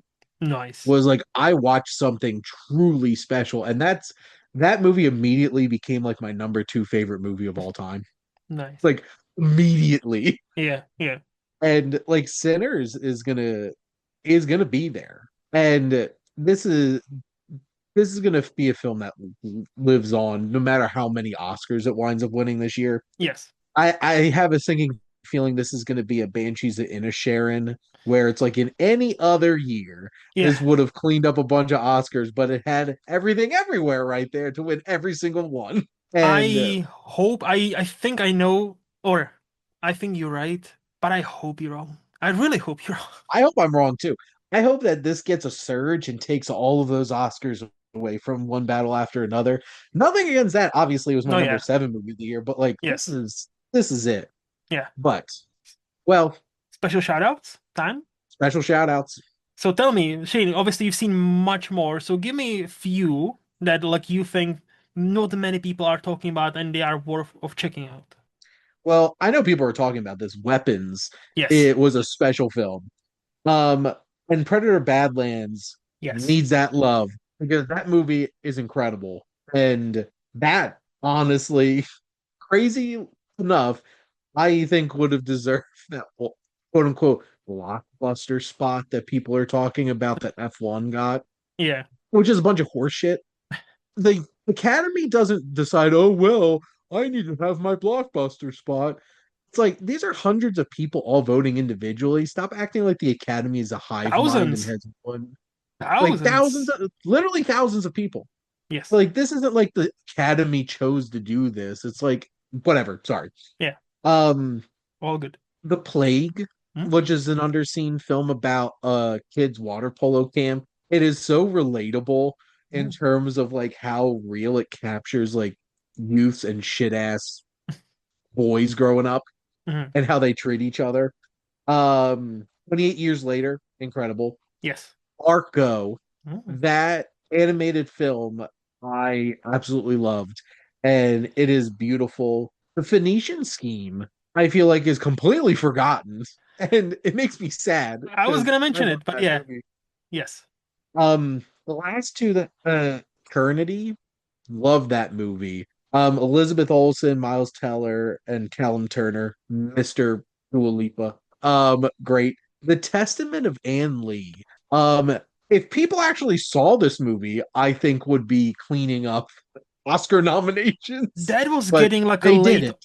Oscar So, buzz. That was, and here it's being released on 20th of February, so I'm seeing it because I know like Amanda Seyfried should be excellent in this. And I heard some yep. like apparently there is a child birthing scene that's like, many men apparently walked out of that scene. And I'm like, okay, It's a montage, is it ooh, montage? Didn't know that's a and it's montage. effed up. Okay, It's like within the first 15 minutes of the movie. sign me So up. like um the voice of Hind Rajab, Mm. which did slip in for that fifth international spot, which Yep. honestly Sarat should have been the one that gets nixed and put no other choice there. But this movie's devastating. And one very odd movie, Endless Cookie, which is an animated documentary from Canada. Mm. It is so weird. And it deals with two half brothers, one indigenous and one white, dealing with life in Canada. Mm. In and it transcends that in some of the strangest ways. But there's so many documentaries out there, like concert films and music documentaries, like Roger Waters. Hmm. concert film came out this year, which was incredible. Blur to the end about the band. Hmm. There's just I know there's just so many. Move Room Move, which was a room to move, which was about this woman dealing with her anxiety. He's a dancer and depression and all these types of things. There's just so many great movies. There's Yeah, so many. yeah, And I just wish that, I could keep going on and on with all this stuff, but I we've been believe it. going on long enough. So what are yours, Luke? So besides the ones you mentioned, I was gonna mention like Weapons or 28 Years Later, yeah. So I want to shout out Rental Family. I thought that was a Beautiful. beautiful movie. Talk about one of the best like last like frames of the last movie. Sorry, last I year. have I have free swag that I Nice. got from my press screening, including some tea, like a tea set, Japanese tea set, and a bonsai plant. See, this is one of those moments where I really like you, but I hate you. Like this is like you getting all the goodies. This should. I It's won like a the meme. raffle It's like the at that meme. press. Like it should have been me. It should have been me. No, I'm so no. Genuinely I'm so happy for you now. Like genuinely that like I'm so jealous and happy. No, so Rental Family, awesome. I thought it was a great movie. I thought Ugly Stepsister was speaking of horror and speaking of great Yeah, year for horror, that was a great body horror that managed to score a makeup nomination. Was it a makeup? makeup. Yep. Yes. I was so hyped when when I watched Oscar nomination live and that wasn't said. I was like, "Holy fucking shit! Yes, this movie deserves it." Yeah. If you want to see a dark twist on a Cinderella story, watch Ugly Stepsister, but do not eat anything whilst watching this movie because your stomach might turn during quite a few scenes. This is not underrated by any means, but I think many people shit on Avatar Fire and Ash a bit too much. Like, That and F1 are yes, getting an insane amount of hate, yeah, and people need to stop. yeah. Like, is it the weakest of Avatars? Sure, but is it still awesome, right? It is. And I am I still. still I still think the first Avatar is the weakest of the Avatars. To be fair, I haven't actually rewatched them, so when I do some sort of rewatch, I will tell you. But no, like it's great. It was awesome, and I'm still interested in what James Cameron has in store. Like I'm still not tired of it, especially Una Chaplin as, yep. And Honestly, mhm, if they weren't so weird about motion capture, he would have deserved a best supporting actress nomination, and I mean 100%. that seriously. 100%, 100%. And yeah, the finishing scheme I was gonna mention as well. Great movie. And the last, Materialists. I don't remember a movie where just from our Swift Pop community, I've seen so many split views about who is good and who is bad in this movie acting wise, where four people think it's one actor and the other is great. Then four other people think it's actor B that's great, that's bad, and actor C is awesome. Then four other people think it's totally different, and then many people like me, like I think they're all great. So it's like I've never seen such a Because split they are like because what? but I've seen comments where like, oh, Chris Evans is obviously the weak part, but everybody else is great. And then I've seen comments like, oh, Pedro Pascal is obviously the weak point, but everybody else is great. And then I've seen comments like Dakota Johnson is the obvious standout as like a worst performer, but everybody else is great. And then nobody is great in this movie. I'm like, I've never seen anything like this where people cannot actually compare, like be like, hey, there's no consensus here. So, but I think like, Celine song, like I'll follow you wherever you go because this is a bold follow-up to Past Lives. Hmm. It was, I love the way she sees world, and I cannot wait to see what else she has in store because like we need more voices like hers, unique voices that they give us, the same but different. But yeah, I think that, is also very quickly, Shane. What's there one thing you would want to recommend to people to check out? So I've been trying to catch up on all the nominations for the Academy Awards Okay. and getting through a lot of the shorts. And two people exchanging saliva is, Ah. I feel like it blew me away. Hmm. Like from the filmmaking to the acting to the sexual tension between these two women that are building this connection in this film and this strange dystopia. where kissing is illegal Mhm, and rich people buy shopping sprees and pay with violence. mhm. So like you buy things and you get slapped in the face a certain amount of times and stuff like that. It is such a strange, twisted kind of thing, but I was so impressed by it. It blew me away, and I really hope that it wins. Okay, okay. So my quick recommendation would be Spanish slash Lithuanian, if I'm not mistaken, movie from 2023 called Slow. And it's about this dancer who is a very open and sexual person getting entangled with this other guy, Dovidas, who is asexual. And what I've written in my Letterboxd review is I've read someplace like a screenwriting tip. The more unique and personal and concrete you make idea or theme of your movie, the more relatable it will actually be. Like the more specific you get, the broader it actually gets. Apparently, that's one of the keys. I don't know. I'm not a screenwriter. And this movie is I find an example of that because it's a beautiful movie of I'm not asexual. I've never been with one, but this touches on relationships in a way I've never seen before.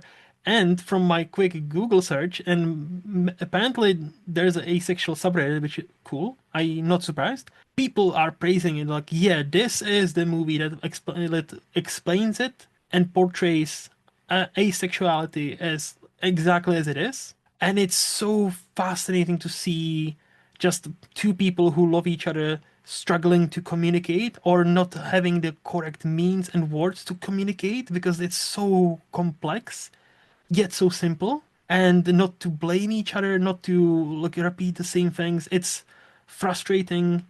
The ending left me a bit puzzled. I think I understand what the movie was going for. I'm not quite sure if I like it, but I need to get over it.